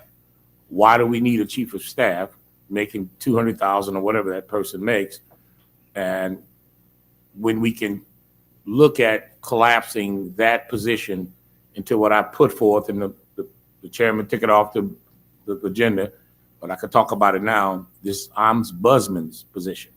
And I said, let's create that position out of the chief of staff position and expand its role, because we need a compliance officer. We need someone to keep in checks and balance the maintenance department, as we just seen the fiasco over there, as well as purchasing, inventory, the whole 9 yards. So, and it's my appreciation, I can be wrong, the chief of staff now only has to deal with, 5 people? Ms. Cook at the House, Mr. Grayland, 2 secretaries to the president. So that's $200,000 for a position that I think we need to take that person and collapse him with the rest of you guys. And so we got to start thinking like that. I'll ask you, Mr. President, what's the salary of the chief of staff, and include any money that the foundation may put forward? I believe it's $150,000. Any money from the foundation? No. But that person, I think we can use that person now as an ombudsman with not the typical ombudsman that you have, Chancellor Pierre, dealing with mediating students' problems, with someone who can answer directly to this chairman of this board as well as the president, because let's take on these issues straight up. I know we probably have to approve this budget, but it would have been nice for us to have that reorg chart, or however you guys are going to do it, so that we can intelligently be able to exercise our fiduciary duties to this university. So with that, I'll ask the next meeting, Mr. Chairman, that we if you don't let us do it now, Mr. Orlando, let's deal with this ombudsman piece, or let's talk about it. I may be wrong on it, but it's not an indictment on the chief of staff, but it's let's give him something else to do to earn his money that he's making. And I just don't see why he cannot be converted to be over all of these campuses to make sure that they're complying. We won't have that maintenance problem with some of the allegations that are out there, purchasing nightmare that I hear about all the time, whether or not we're paying our bills. And I like to put that on Mr. Allen, or whomever y'all want he chooses to do, to come back and answer to us. He's sitting up here every day. I would like to ask him what's going on around this campus. So with that, I just wanted to get that out before we vote on this budget. And thank you, because that does bring a valid point. We don't have the the request, like you said, of the organizational chart, but we can come back and amend what we are presenting today, correct? We do have to submit the budget to the Board of Regents before the next board meeting. But you can always adjust the budget internally. You don't have nothing. Whatever internal adjustments we need to make, we can make those. But we do need to go ahead and submit the budget as it is now. Because he's not talking about new money, he's I talking know. about You're just talking about- existing money that's already Right. there. and then Internal writing movements, it. we have no problem Right. with that. Yes, sir. All right, is there any further discussion? And to Mr. Clayton's credit and to this board's attention, we're going to look at the entire organization structure and how we're Yes. functioning. And I think the last meeting was scheduled that for October. And I agree it's a sense of urgency that we get that chart in front of this board to address not only that matter, but other matters that we may be able to run this operation more efficiently. So absolutely, no later than October. Preferably in September, we'll see. We don't want to see it when it's due. We want to see it prior to that time. So we'll be ready to make the decisions we need to make. Is it a possibility to have it in September? I'm expected in September, and I'm expecting us to approve it in October. Okay.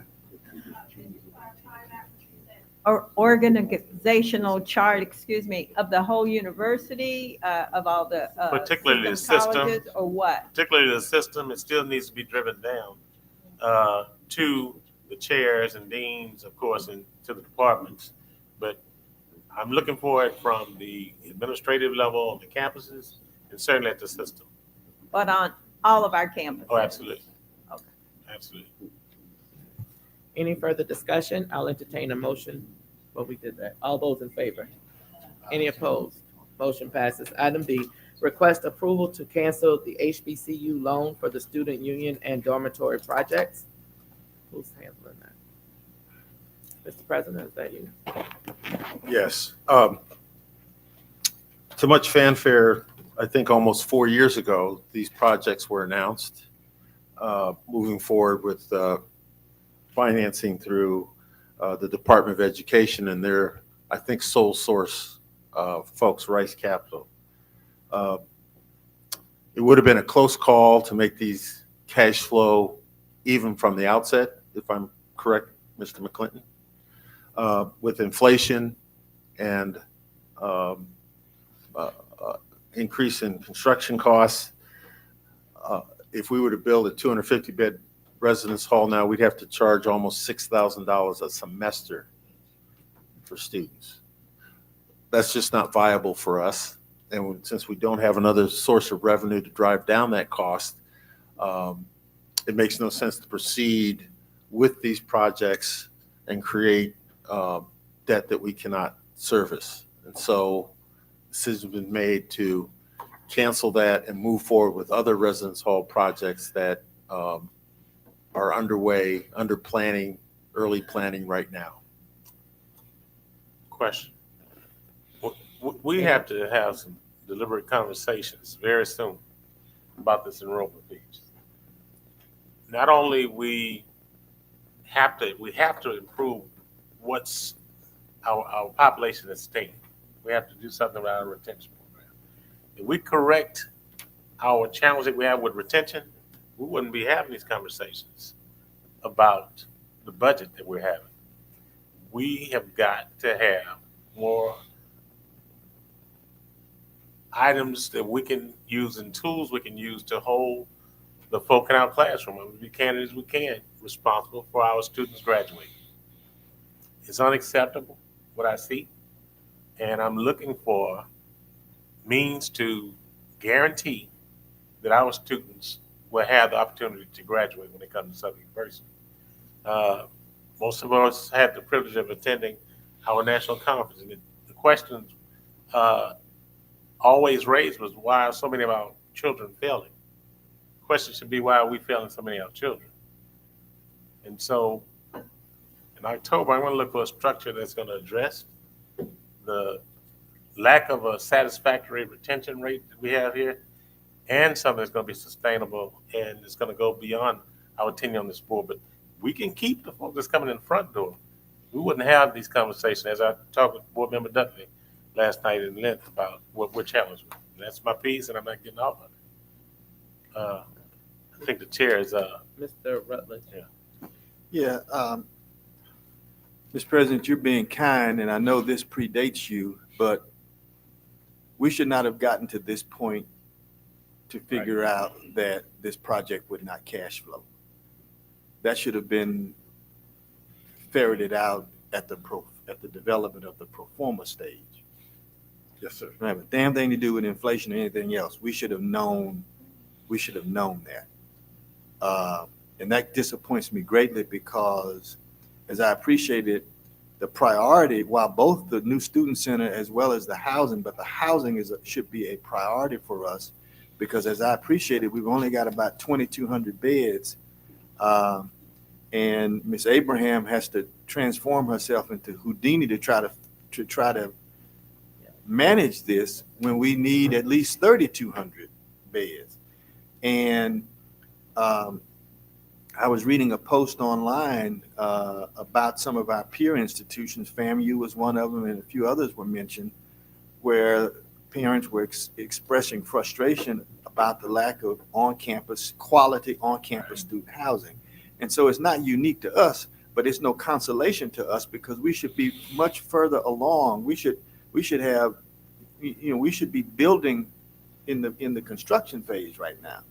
And so, getting off my soapbox, I'd like for us, and I don't know whether or not, and we'd have to sort of lean on council about this, but I know the HBCU loan fund is very particular about the arrangements to get this done. But I would hope, Mr. President, that we could pursue, and Chancellor Pierre, some sort of a P3 that allows us to accelerate the delivery of this and not have to go through the traditional FP&C design, bid, build kind of delivery method. And I don't know if that's possible through this source of money or not, but that's something that we certainly ought to explore because I think we're losing students because we don't have quality housing options. And it's not unique to us. We see LSU had some similar challenges where they basically paid students to stay off campus. I read an article in, I think it was day before yesterday's Advocate, where they feel like that they solved their housing issue. But I'd like for that to be a priority for us, frankly.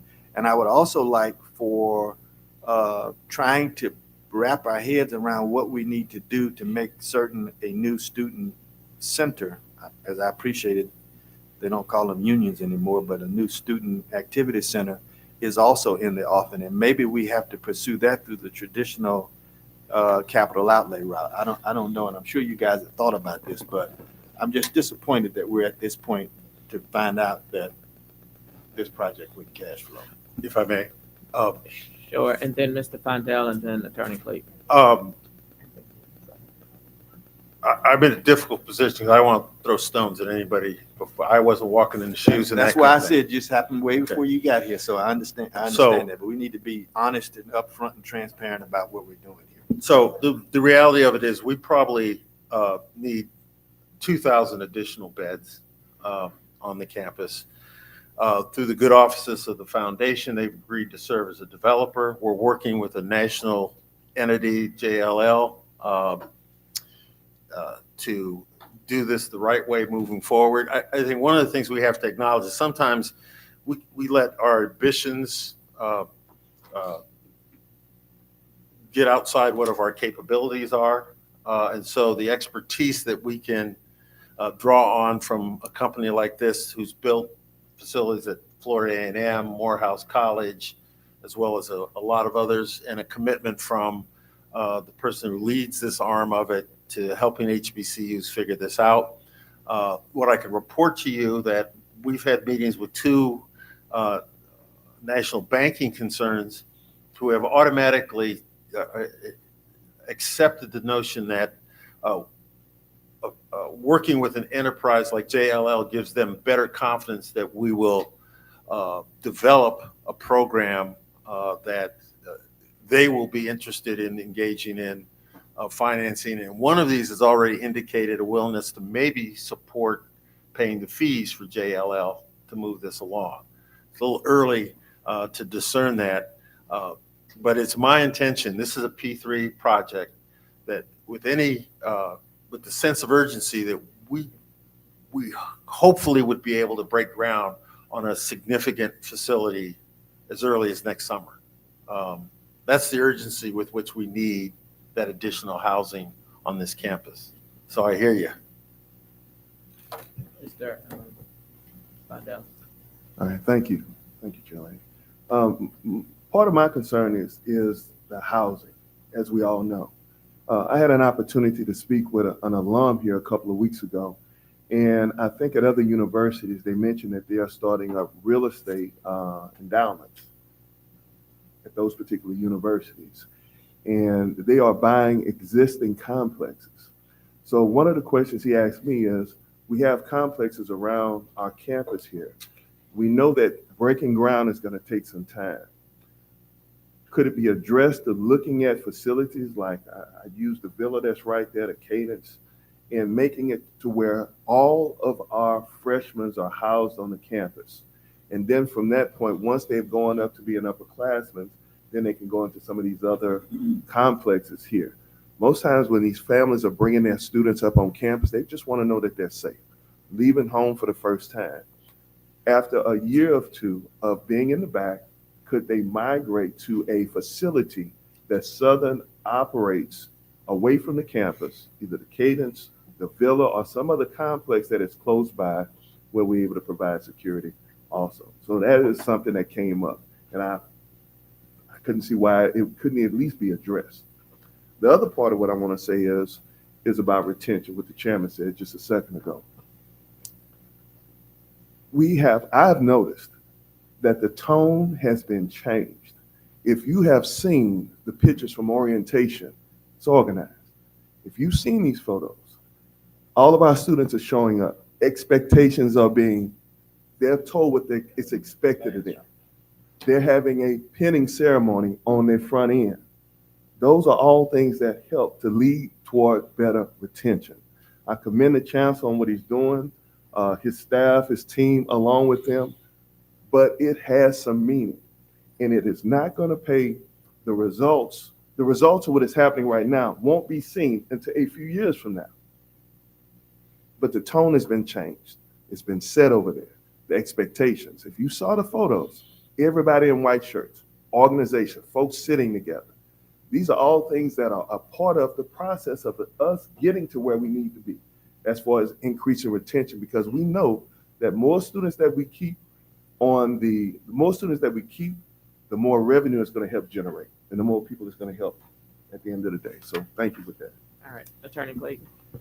Mr. President, we brought up that issue at the retreat about starting a new foundation. I'm not a fan of this foundation developing anything. You heard the leader of that foundation say, he had the temerity to say that we owe them $20-something million. I'm saying, what prevents you from going directly to a private person? There's a builder named Keith Tillage, whatever his name is, one of the best builders I've seen out there. And let's just do a direct relationship. We circumvent FP&C, and I don't know what y'all mean about that P3 and all these acronyms y'all throwing out here, but what is wrong with you calling some developer, Keith Tillage, and say, hey, let's do an agreement with you guys, build it on our property, 30 years, you give it to us, and you can service the debt on this new dormitories, 2,000 of them, by assessing the fee toward their tuition bill. So the government's going to pay for housing for them, and we can service the debt. I don't think we need to wait for the state. I don't think we need to go through some foundation that charges 10% on top of our money. Why can't you just go directly and say, hey, you and Pierre, let's go find somebody to build these apartments over here for these kids? That's the process that we're going through now. We needed a vehicle. If we wait to go through a straight state process now, we can't break ground next year. So we're using this process. The foundation is a go-between to get this process started. And once we do that, take 2 or 3 months, then we will actually be going out to people saying, who wants to be interested in developing this project here? And there'll be a bid process, and we'll be able to use local vendors, that kind of thing. What we have with JLL is the expertise overseeing all of that to guide us through that process in an effective and an efficient manner. We may well end up where you're asking us to end up. Did we not do that with that Palisade? Are you familiar with the Palisade? Did we? What's now Cadence? I don't know the name of it. Yeah. That was complete third party. That's third party. And as I understand it, there's the foundation is going through the process of trying to purchase that, so we have it under our control. One day we need to talk about this foundation. I don't think that we need to have folks. I don't necessarily agree with that foundation being. We need to start another foundation on that. That's just my story, and I'm sticking to it. It's my belief, and it's that's my position. I'm not looking to argue with nobody about it, but I share my own beliefs about that. But we have to pay them a certain percentage, and I just don't think that's in the best interest of the school. And I'm on this board, and I'm in the best interest of Southern's board, and I don't serve on any other board, i.e. the foundation. So I speak for Southern board, and if the foundation would want to deal with it, then I don't think they need to have somebody on our board to argue against the best interest of Southern. Thank you for listening to me. Ms. Dudley, and then Attorney Rutledge. Yeah, my comment is about, we'll go back to the dormitory situation and registration housing. And what is the number? It is ranged from only a few people to now, Mr. President, I hear said we need 2,000 beds. So my question is more so, is there a business case identified that says, I mean, I know we've had the backlog and it's historic, it's repetitive every year. The need and demand is there. But also in some offline conversation, the cost exceeds what we can do. And if there's a need and we've done the pro forma and the revenue, I'm not understanding why the demand is there and the number that is projected or being thrown around is there. But then they're saying, well, the company can't get as much as it needs to get out of the deal. So I'm just trying to see where we are and in black and white so everybody's on the same page. Things aren't lost in translation. We can move forward with a bid process of this, scope it and mapping it out. Is it just dorms? Is it dorms and a student union? What is it that we're mapping out? How many students are we behind? We know every year they don't have rooms available. So the question is, what does that number look like? And what is that business case? I don't know where we are with that. So my question is, does that exist? And is that something that you could share with us? Well, I have my own thoughts on it, and I'm perfectly willing to sort of talk a little bit about that. On the other hand, this is why we bring in somebody with the expertise at JLL. They'll do a market study. They'll do a cost sensitivity study. They'll survey students to see what style of living they want to live in. And then we can tell them what we think the price point is for our students, because our students, like some of these other institutions are building facilities where they're charging $7,000 a semester, $14,000 a year. That's unrealistic for our students. So what JLL can do is say, what's your price point? And they can tell you, here's what you have to build to get to that price point. Here's the volume you have to build at. I would suggest off the top of my head, the market for on-campus housing is at least twice what we have available right now. So in the neighborhood of 4,000. I don't want to speak and say that definitively until we actually have hard data and somebody with some expertise to look at it and guide us. We know that we have control over some of the variables that can drive that market. Right now, we can't require anyone that's not a freshman to live on campus. We could meet that $4,000 threshold, 4,000 student threshold, simply by requiring all freshmen and sophomores to live on campus. We can't do that now because we don't have any place for them to stay. Over the next 3 months, this will move forward, and I will report back to this board what JLL's good work reports back to us about the market sensitivity, the cost associated with it, and some projection of the kind of facility they would recommend us to move forward with and put out there for other individuals to build for us. Thank you. Thank you, Attorney Rutledge, and then Dr. Tarver. No need for a response from me. Thank you. Dr. Tarver.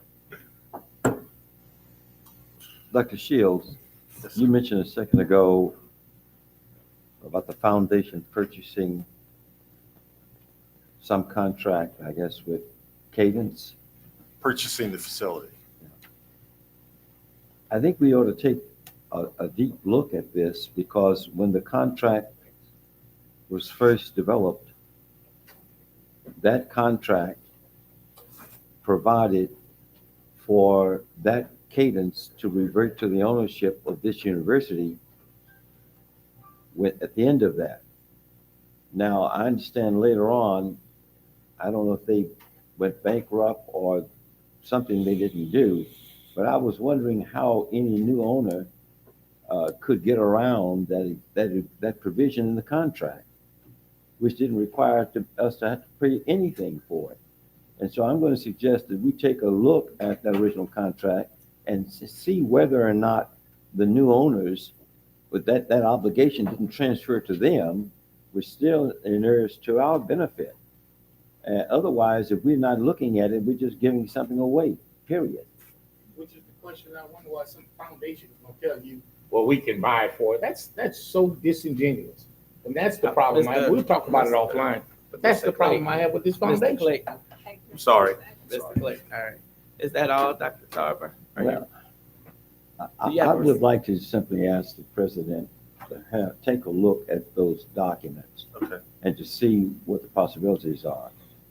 Because I was unaware that this state of discussion even existed because of the existence of the original contract, and I was familiar with that. Mr. President. If you will, and this discussion has been fruitful, and I think we should look at that, because I do recall something in initial state. I think it was Tom Joyner that did the original development with son Oscar. So why don't we do this? I think we get the scope of where we're headed, and I don't think we need to continue to dive in this. Let's move the meeting on. If someone has some questions, my recommendation, Madam Chair Lady. There's been a motion and a second. All those in favor? Any opposed? Motion passes, seeing no other business, or is there other business to be brought before us? I'll entertain a motion to adjourn. Thank you, Madam Chair Lady. We'll go directly into the legal committee and ask that the chair, Attorney Clayton, take charge of that committee. Attorney Clayton. I can hold this committee as long as I want. But You do know Robert Rules of Order state that the chair can't give his opinion, but I think you're going to violate that one. Mr. President, roll call, please. Yes, sir. Attorney Tony Clayton. Here. Attorney Des Moines Rutledge. Here. Ms. Dana Bailey. Mrs. Maple Gaines. Here. Mrs. Christy Reeves. Here. Attorney Edwin Shorty. Here. Mr. Myron K. Lawson. Present. We have a quorum, Chair. Thank you, Mr. President. I'll entertain a motion to adopt the agenda as printed. Offered by Ms. Christie, second by Ms. Dana. All in favor of adopting the agenda, say aye. Any opposition? No. Hearing no opposition. Move on to public comments. Any public comments pertaining to this agenda? Seeing no one come forward, I move to action item 5. What's your pleasure, committee members? Item A is to request approval of contracts amendments agreement. I've read over them, and for whatever that's worth, they appear to be in proper form, and I'll entertain. Action items 5A, 1, 2, and 3. Moved by Mr. Shorty, second by Ms. Reeves. All in favor, say aye. Aye. Any opposition? No. Not hearing any opposition. Those 3 items are approved. Next, item 6, informational item to discuss strategy and status of suit against travelers. Docket number 649-834. Executive session will be required. Madam Lawyer, is this something we should go in executive session on, or do we just get informed about it without going into anything that would compromise the litigation? I believe so, yes. This is in reference to a memo that was circulated. All right. Probably just before. So you have the little language to read, or you want me to try to recite it? It should be in front of you. Oh, the Board of Supervisors of Southern University enact Agriculture and Mechanical College and its committees may meet in executive session to discuss matters of litigation strategies under the provision of Louisiana Revised Statute 4217. While in executive session, the board may meet with its staff attorneys and other persons deemed necessary. No motions or vote may be taken while in executive session. Is there a motion to go in executive session? So moved by Mr. Shorty, second by Ms. Reeves. Go in executive session. All in favor, say aye. Roll call. We need a roll call vote. That's everybody, right? Bear with me. Point of order, I believe it's just the committee members. Oh, okay. Roll call of committee. Okay. Attorney Tony Clayton. Yes. Attorney Des Moines Rutledge. Yes. Miss Dana Bailey. Mrs. Maple Gaines. Miss Christy Reeves. Yes. Attorney Edwin Shorty. Mr. Myron K. Lawson. Yes. It's unanimous.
All right, guys, y'all ready? Tell everybody, Dr. Renee, let's get started.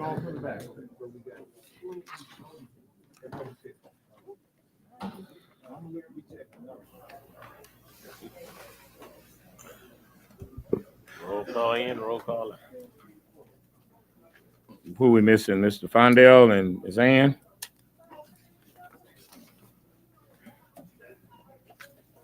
Everybody, y'all ready? Come on, Fondell.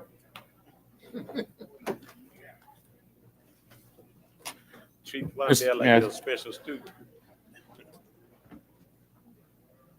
There we go. While in executive session, the committee discussed matters of litigation strategy. While in executive session, no motions were made, no votes were taken. Is there a motion to reconvene in open session? Motion by Ms. Reeves, second by Mr. Shorty. We're now in open session. Next, I move to item number 7, any other business. I have one matter that I'm going to take a personal privilege, Mr. Chair, even though it's my committee. I got my 2 little play nephews, Bryce and Brock, come here for a second.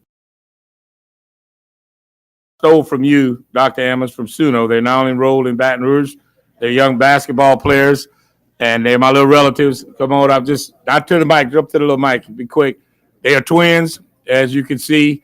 They love it up here at Southern University, and they got to go to class. I just wanted y'all to meet my family folks that I'm actively recruiting on a constant basis, although I took them from you, Dr. Ammons. These are 2 awesome young men. Graduated with TJ and all of them. All right, guys.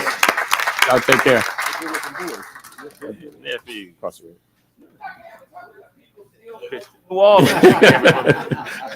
Leave them alone, Dr. Ammons. They're not coming back. We got them in Baton Rouge, Mr. President, Chancellor. No, Doc, keep talking to them. They made a bad decision. We got to get them back in the wall. Thank y'all for coming, young men. So moved. Moved by Mr. Shorty, second by Ms. Reeves. We are now adjourned. Thanks. Thank you, Mr. Chairman. We go directly into Personnel Affairs Committee, and with the absence of its chair, the vice chair, Board Member Reeves takes charge of that committee. Hereby call the Personnel Affairs Committee to order. Roll call, please. Yes, ma'am. Mr. Sam Gilliam. Mrs. Christy Reeves. Here. Attorney Tony Clayton. Here. Mrs. Zell Dudley. Dr. Leon Tarver II. Here. Dr. Orlando Williams. Mr. Myron K. Lawson. Present. We have quorum. I entertain a motion from the committee to adopt the agenda as presented. Do I hear a motion? So moved. Okay, moved by Mr. Clayton. Do I have a second? Second by Dr. Williams. All in favor? Any opposition? So moved. Public comments. I do have one public comment from Dr. Anthony EGD from Faculty Senate to comment on agenda item 5D.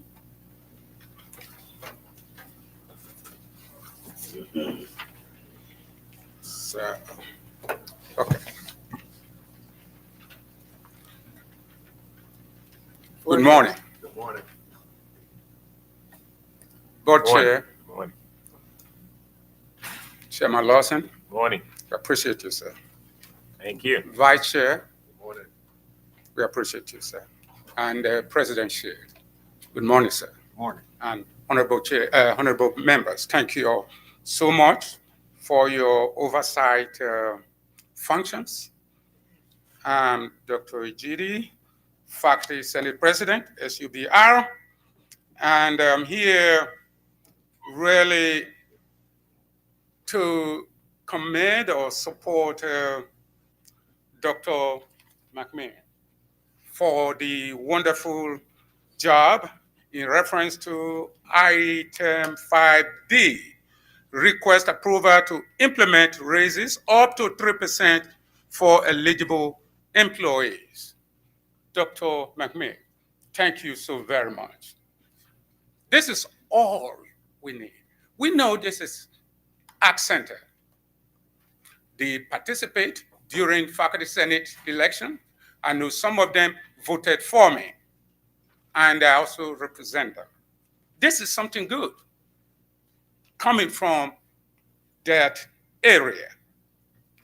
In order to retain, in order to graduate, everybody must be involved. Faculty, staff, everyone must be involved. Otherwise, there will be no retention.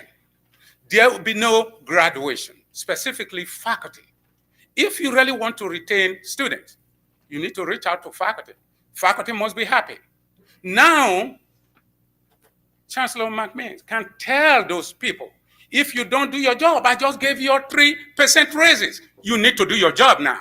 So they will do it. They have no reason not to do it for him. But if there's nothing for the faculty to look up to, they're going to be angry.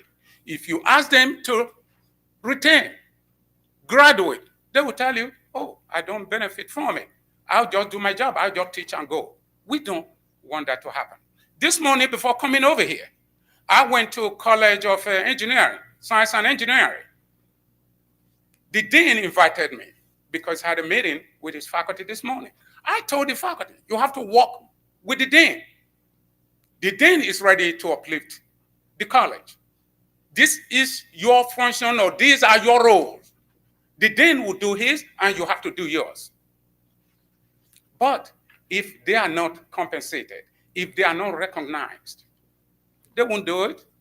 They won't do it. Also, I heard something good this morning. What is going on here? As I'm speaking, people are texting me. I've been looking at my cell phone. They look at comments from board members. Then at the end of the meeting, they will send me text. This board member is not for us. This board member is for us. They are watching as we are here. So that is why they aligned with board members. They believe in support of the faculty. Not only that, just give me a minute, sir. Yes, sir. Not only that, during our convocation, I told my colleagues, look, you have to be involved. Don't just complain. I'm ready to become your enemy as well as the administration. But we must do the right thing. And we are going to do the right thing. And I promise you, only the faculty senate can put pressure on faculty. But we have to be able to promise them something. This is coming from the administration. 3% is not bad.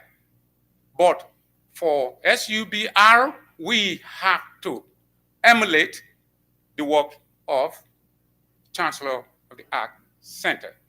Chancellor Pierre is doing his own thing, but we look forward getting the same thing.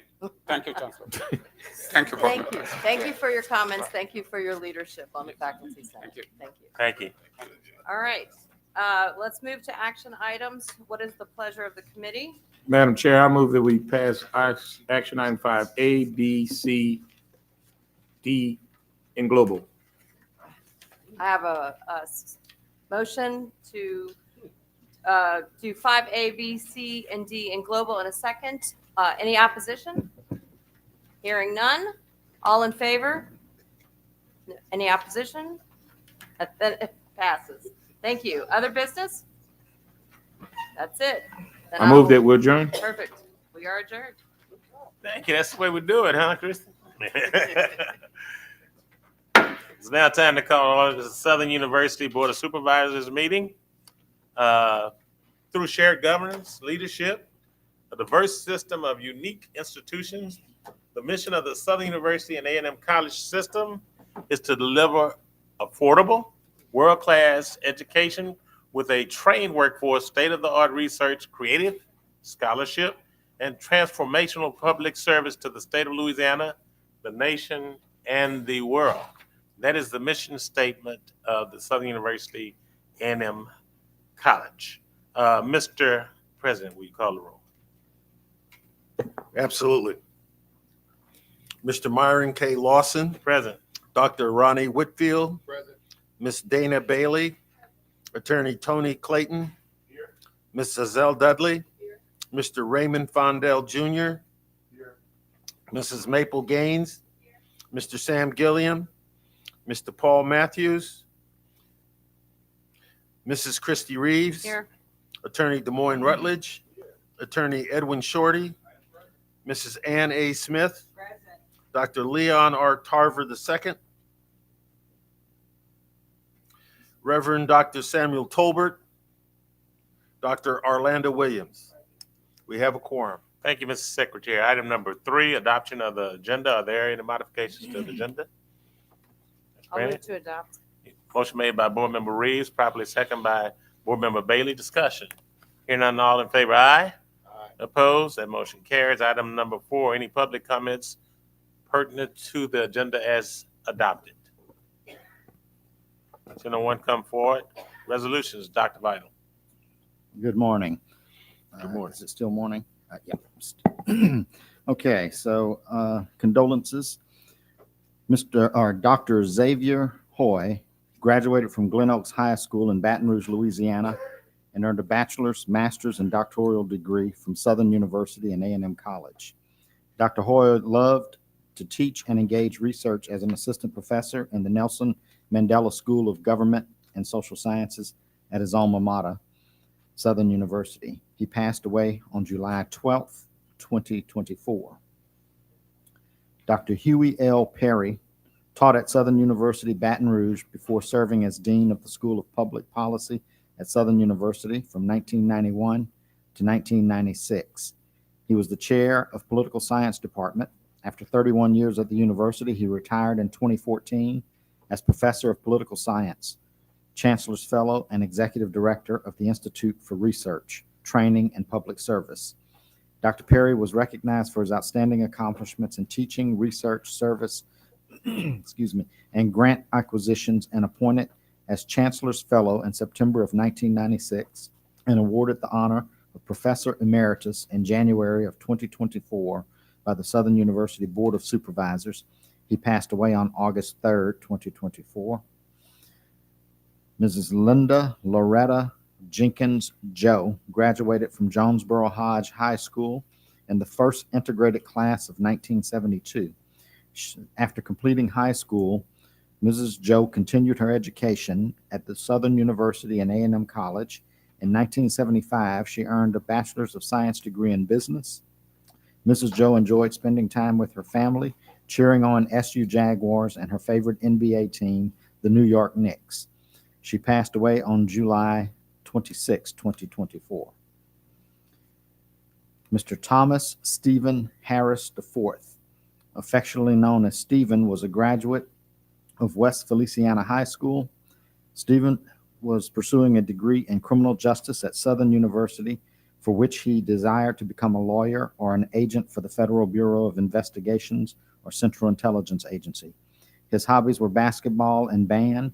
His love of music was such that he participated in several organizations, and his greatest joy of all, he was a member of the Southern University Human Jukebox Marching Band. He passed away on July 26, 2024. Mr. Tommy Thomas was from Lafayette, Louisiana, and prepped at Northside High School.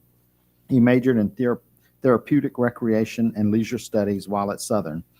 He was a student athlete and a growing adult. He was a member of Southern University track and field. Mr. Thomas will be greatly missed by everyone who had the privilege of knowing him. He passed away on August 5th, 2024. Mrs. Evelyn Adams, a native of New Orleans, who worked in the field of social work for over 30 years.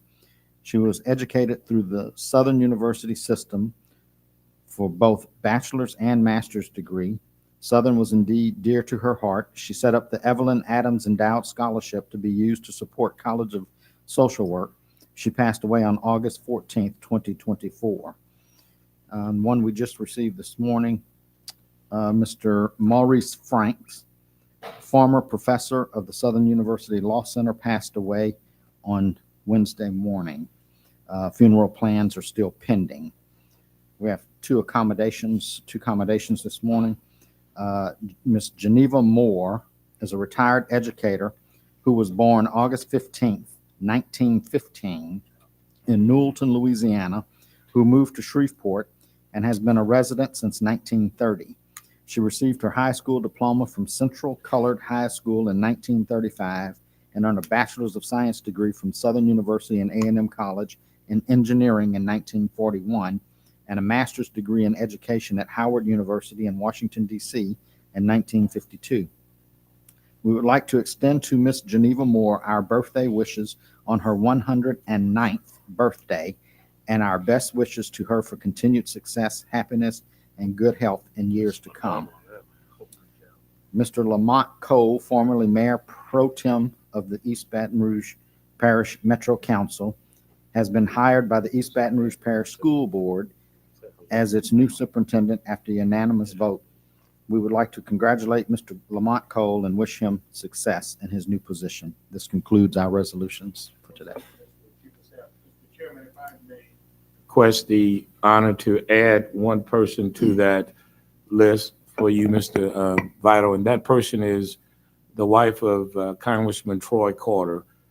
This young lady has obtained the rank of Major General. She commands a post out of North Carolina. I think the Suno campus encompasses part of her husband's district. And along with that, I'll ask my colleagues from New Orleans, Board Member Maple Gaines and Board Member Shorty, to join with me with this motion request to put this commendation for her to be recognized. Okay, so you heard the addition to the resolutions. There's a motion on the floor made by Board Member Clayton, properly seconded by Board Member. The motion was made by Clayton, Shorty, and Gaines Okay. collectively. So, and Board Member Bailey, you want to add the Stoop? So. And Bailey, I'm sorry. So we got 3 people making the motion? 4. Okay, 4, including Board Member Bailey, on this motion. Is there a second? And we say a unanimous second, okay. You had a second? Any other discussion? Hear none? All in favor, aye? Aye. Opposed, motion passes. Thank you, Mr. Chair. Thank you. Action item number 6A, request approval for the minutes, July 19th, 2024. SUS Board, got a motion by Board Member Fondale, probably second by Board Member Ann Smith. That's for items A and B? Okay. Discussion. Hearing none. All in favor, aye. Opposed, that motion carries. Item number 7 are informational items, legislative update. Mr. President.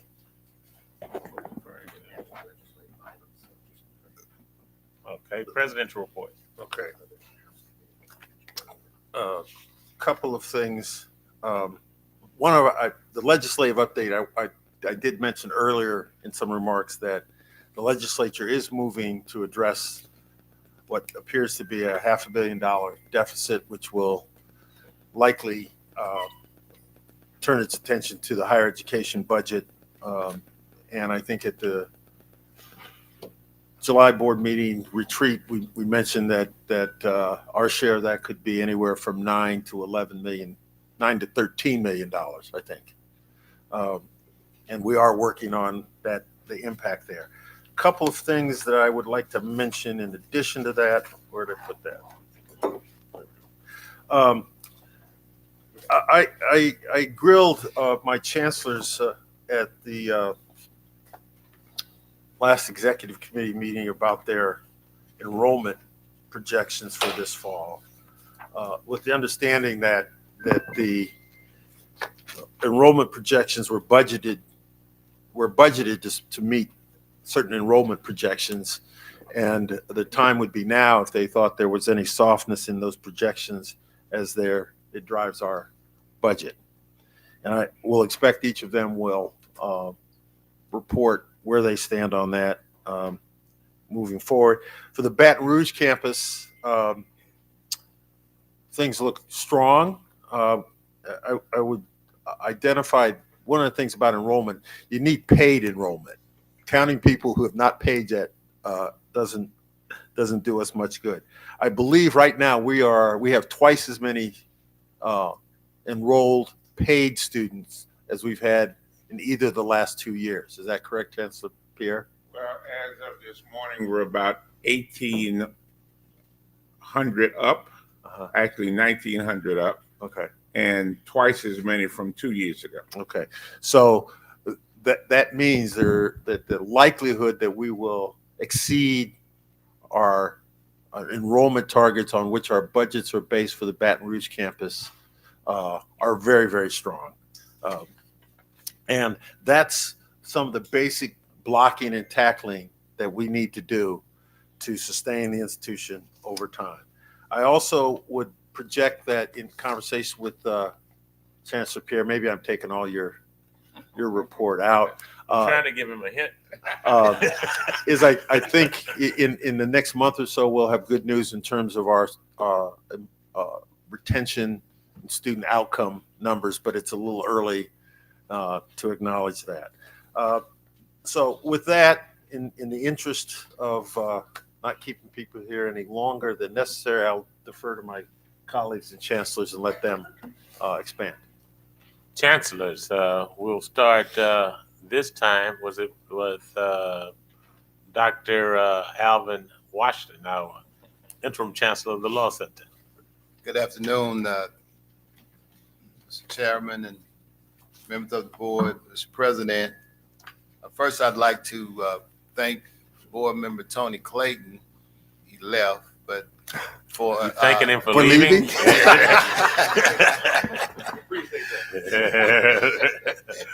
Well, actually, I wanted to thank him for supporting and sponsoring 4 of our students' areas. I wanted to thank him for.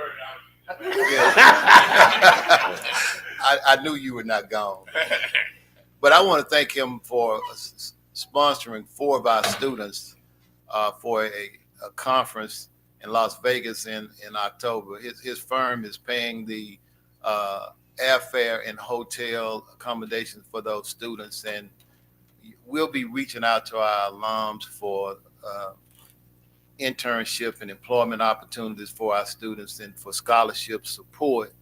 And I wanted to publicly thank him for stepping back up to the plate to help. He has been a long time supporter of the Law Center, but I just wanted to publicly acknowledge his help with this situation. We have not been able to pay for them to participate in conferences, and when they participate in certain conferences, they are able to network, and many of our students have gotten jobs because they've been able to network with people. So thank you for that. The week of January the 22nd through the 26th was bar exam week for our students. I mean July, and we have been laser focused on that. And this year, some of the professors and a student, we went down to the testing site. They tested on a Monday, a Wednesday, and a Friday, and we went down there and we greeted them as they entered and exited the testing facility. We provided box lunches for them so that they would not have to leave the testing site in order to get something to eat. So they were able to get their meals and then return to their vehicles to prepare for the next exam. We had mental health professionals available for them. As you know, a lot of our students suffer from test anxiety, and taking the bar is a stressful event. And we had professors who were available to answer any last minute questions that they had. And so the students really appreciated that. We have lost 10 to 15 students either the first day or that first week of the bar. And so starting off, that affects our stats. And so our message to them was to hang in there. Even if you didn't feel comfortable about the first day, you got 2 more days of testing. And I think we lost 2 people this time as opposed to that higher number. We also had our common law students take the bar a week later, and they only have a 2-day bar exam. And we certified 100 out-of-state students to take the bar, which is a record number. We had students taking bar exams all over the country. Our common law track is exploding, and we are trying to manage that because those numbers affect our ultimate bar passage rate. And we did have one of our professors in Texas and Houston to go down and meet our students there. Before the students took the bar, they participated in our supplemental bar program. That was something that Chancellor Pierre started before he left. And the students take a commercial bar prep course, and then on weekends they participate in our supplemental bar course. And this year we had former bar graders to come back and walk them through some bar exams. And we also had students who had done well on exams to show them the actual answer that they did on the bar. And I think that was beneficial to them, because that's the question they always ask: what does a real bar answer look like? We also recognize that some of our students have some deficiencies, and we are working to address that. I think if you come over to the law school, you'll find now that we have signs all around the school now that the signs say studying for the bar exam every day, because we want them to understand that this is a 3-year exercise. You can't wait until you graduate and you got that 6-week period before you take the bar to prepare. You need to be working on this every day, and we're going to do everything that we can to facilitate that. As a faculty, we have gotten together to make sure that all of our faculty members know the frequently tested topics on the bar exam. And we've asked them to make sure that they cover those bar topics during the course of the semester.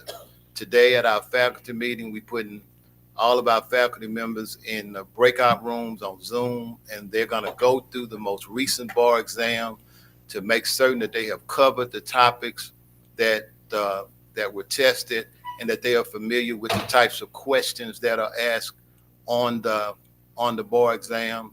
And I'm going to give the frequently tested topics to the students, and I have with instructors to let me know if the professors don't cover those topics during the course of the semester. Some of our students take bar exams in states where they have to know the laws from that state. Like, for example, Georgia, Mississippi, Florida, California. They test students on Florida law or Georgia law. We don't have courses at Southern for that. So we're setting up state-specific bar study groups where we're going to be exposing the students to what they need to pass the bars in those particular states. So we have surveyed our students, and we've asked them to give us some feedback on our academic assistance interventions and bar prep courses.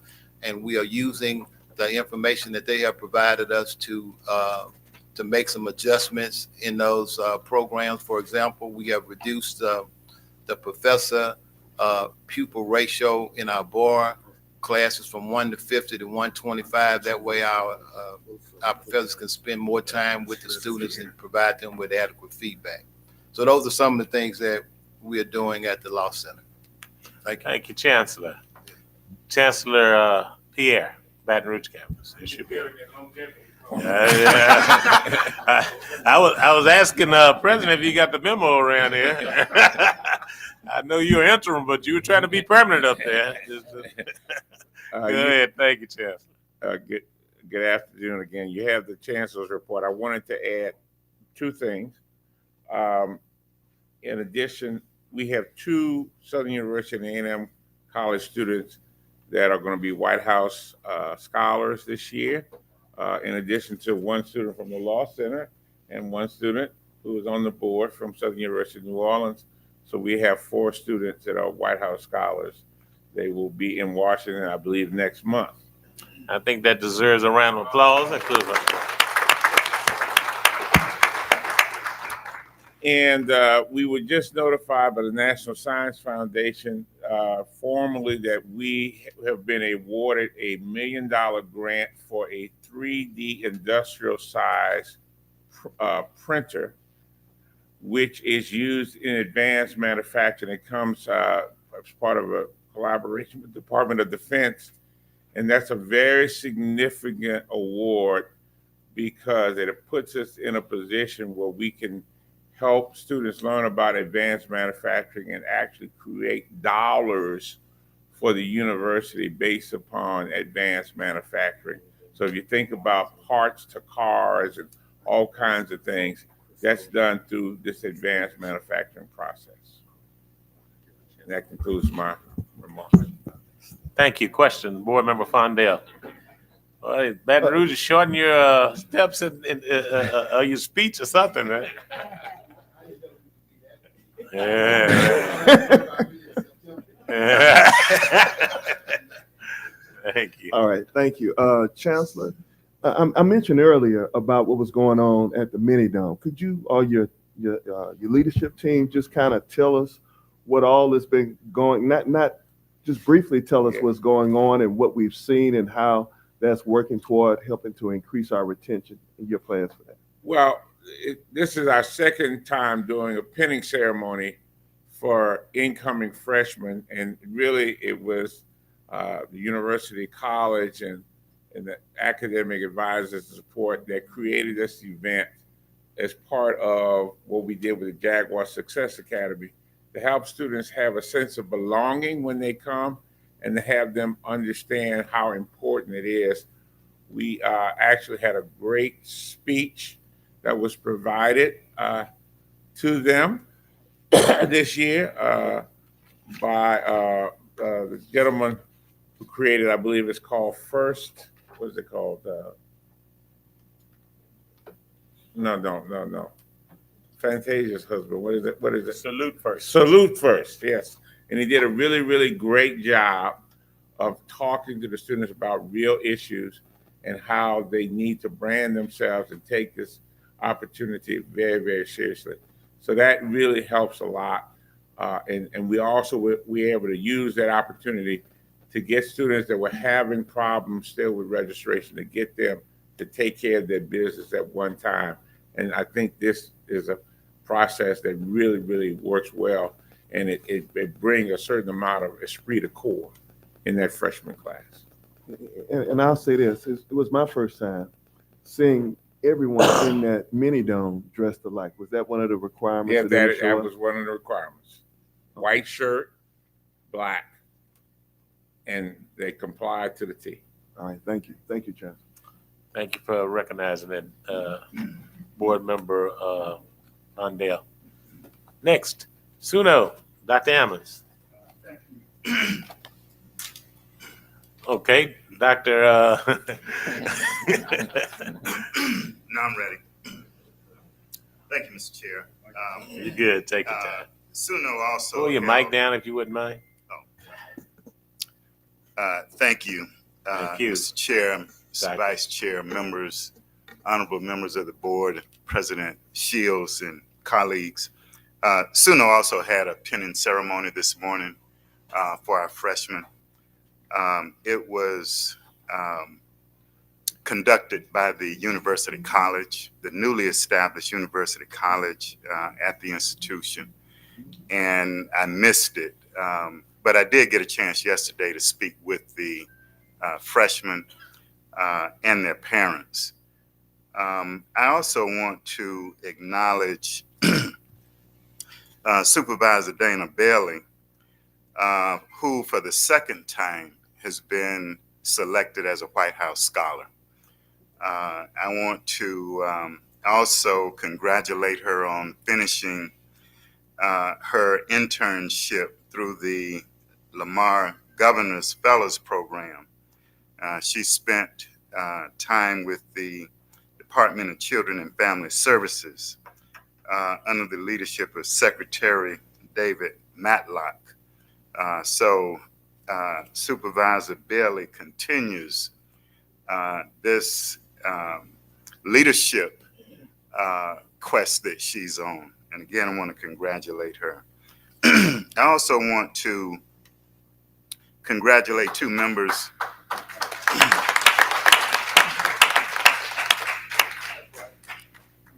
I want to congratulate two members of our science faculty.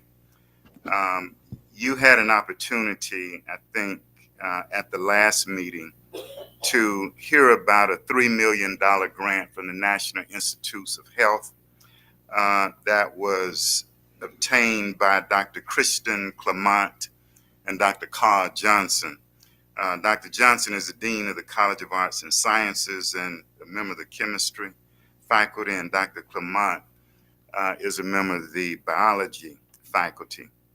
We also have two other faculty members, Dr. Joe Omajola and Dr. Murti Kambampati, had their research published in a new book. It's just out, and it's called Mentoring in STEM Through a Female Identity Lens.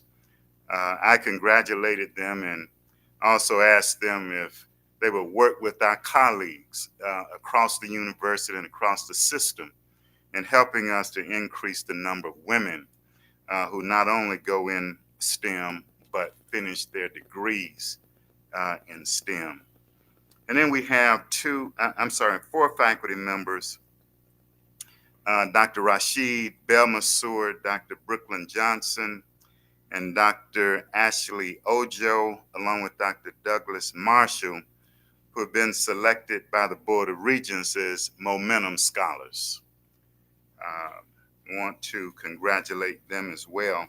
And then lastly, in terms of congratulations, we were notified by the Gulf Coast Athletic Conference recently that an impressive 40% of the SUNO athletes were named to the Gulf Coast Athletic Conference 2024 Honor Roll. This honor roll recognizes students maintaining a GPA of 3.0 or higher during their playing season. So again, we want to congratulate our athletes, our coaches, and our athletic director for making certain that our students understand that they're students first.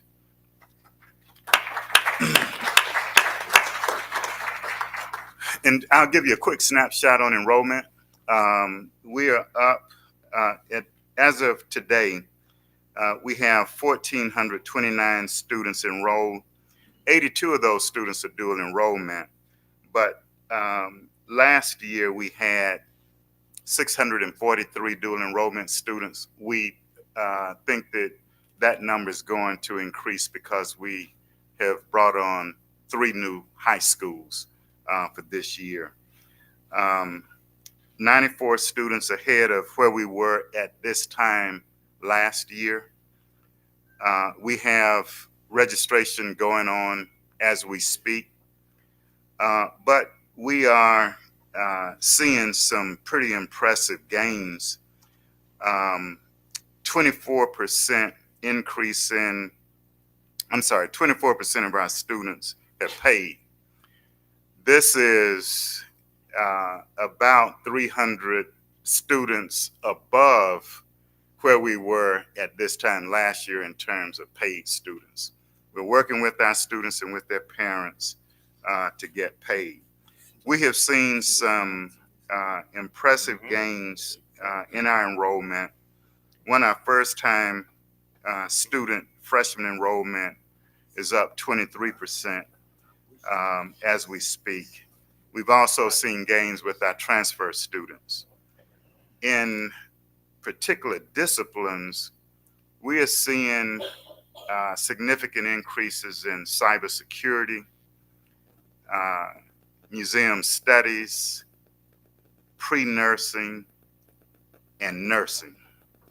And we have also seen an increase in the number of athletes coming to the campus as a result of volleyball and baseball being implemented last year. So that's a quick snapshot of where we are. Again, it's still early. Registration is still going on, but we have some positive signs. Thank you. Thank you, Dr. Evans. Next is Southern University, Shreveport, Louisiana.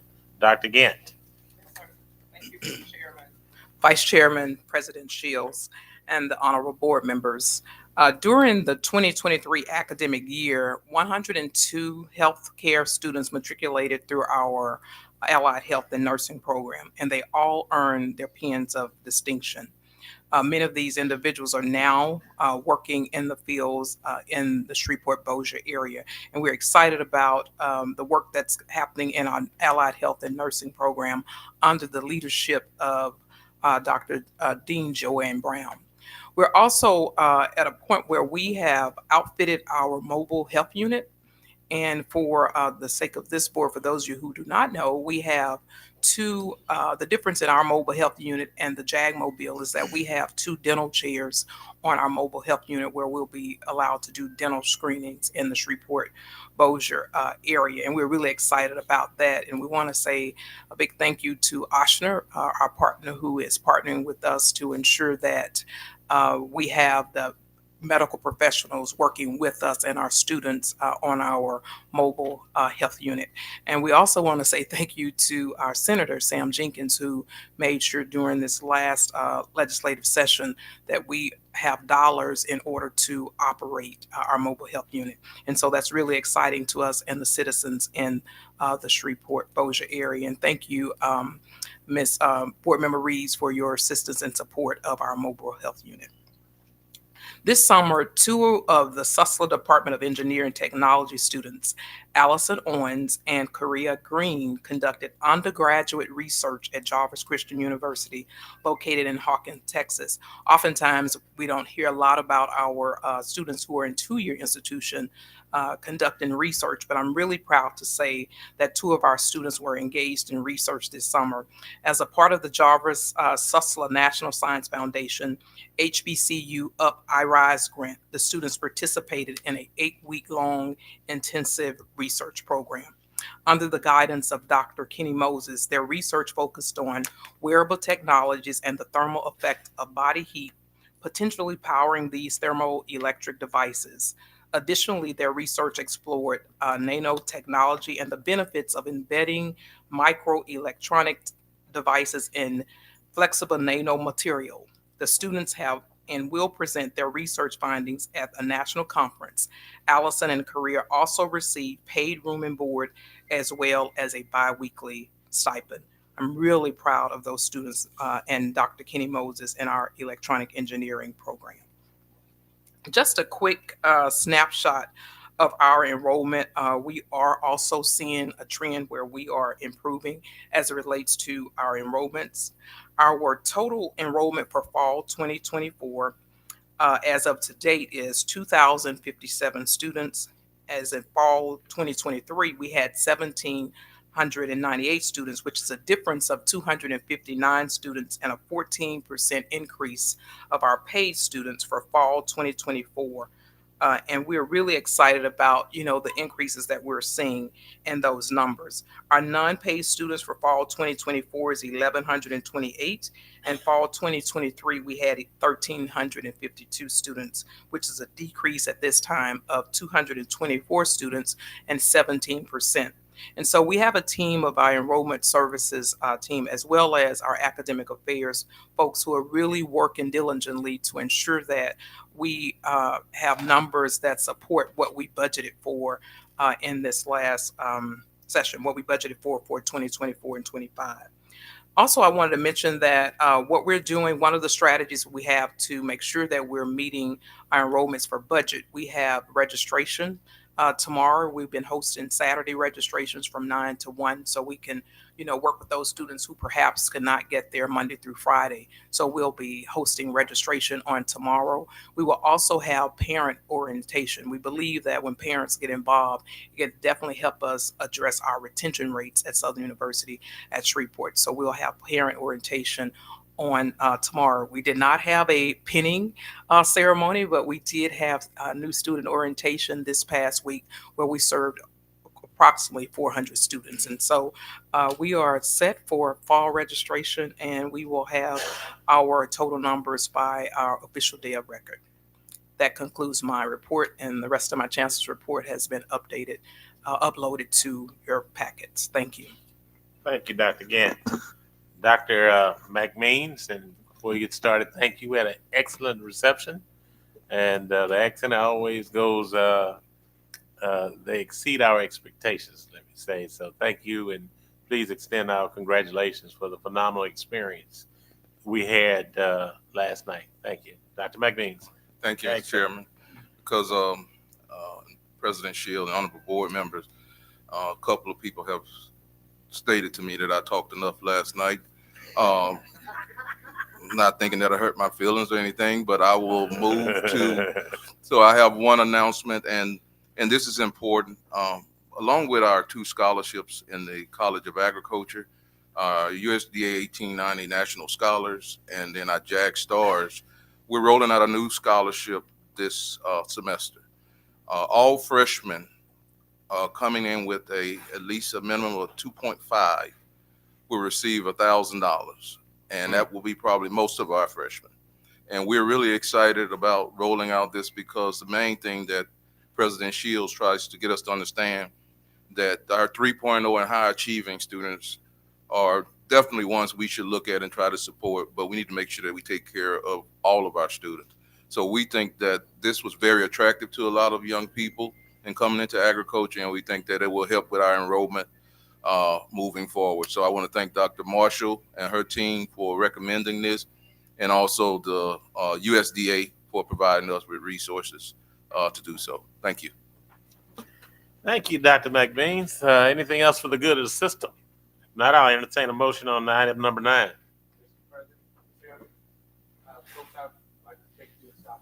To commend our chairman of being one of 6 people chosen as an elector for Kamala Harris for president of the United States. He will cast a vote if she wins for her to be the president. All right. Thank you. Thank you. And I'll have to commend my colleague who was also selected as an elector. Then you see it comes around, doesn't it? Well, she got 2 votes on this board, so. Yeah, and we have the mother of another elector, our Congressman Cedric Richmond, and dear friend. So, and past board member, Randall Gaines, as well as state party chair. So, kudos to everyone involved. Mr. Fundell. Thank you. I just want a privilege to recognize a couple of visitors that we have in the room on today. We had an opportunity earlier to see one of our visitors here, Dr. Geraldine Janice, who is a member of the Louisiana Technical College System, and she served as the dean of the Central Louisiana Technical College in Southwest Louisiana. We wanted to make sure we recognize her. And if you would, please stand. And I also want to thank this board for passing the resolution in support of her family. And it's a task that takes a lot of effort, but she is built for this particular task, and we want to thank her also. Also want to recognize an executive here who is sitting in on our meeting, had an opportunity to meet him earlier, Mr. Aaron Webb, who is with the Banner System. If you would, please, Mr. Webb, please stand and be recognized here. And we know that Banner is a big part of what we do at the system, so he's visiting with us on today, observing our meeting. Just thank you. 1 minute, 59 seconds. 2, you head towards your chair. Real short. Yes, thank you. And I didn't think I was going to speak today, so I can't believe I asked for 1 minute and 59, but I happened to pass Mr. Fondell in the airport. But I'm working with Dr. Fab back here, and you've been on Banner for 20 years. Thank you for being a good client, but we are working on modernizing it. So we'll have a packet to the board with all the details. But as I hear the thread, and I'm going to be less than 159, but as I hear a thread through the room today, it's really about retention, recruitment, and success, and having a modern tool for your faculty and your students. Having that new technology will do just that, to support those 3 missions. So we'll be taking a deeper dive and talking with you, I assure you, next meeting. Yes. And our team that helps coordinate all this from each county. Yes, sir. Thank you. I look forward to it. Thank you so much. Anything else for the good of the system? I move we adjourn. Move, no second necessary. Sit adjourned.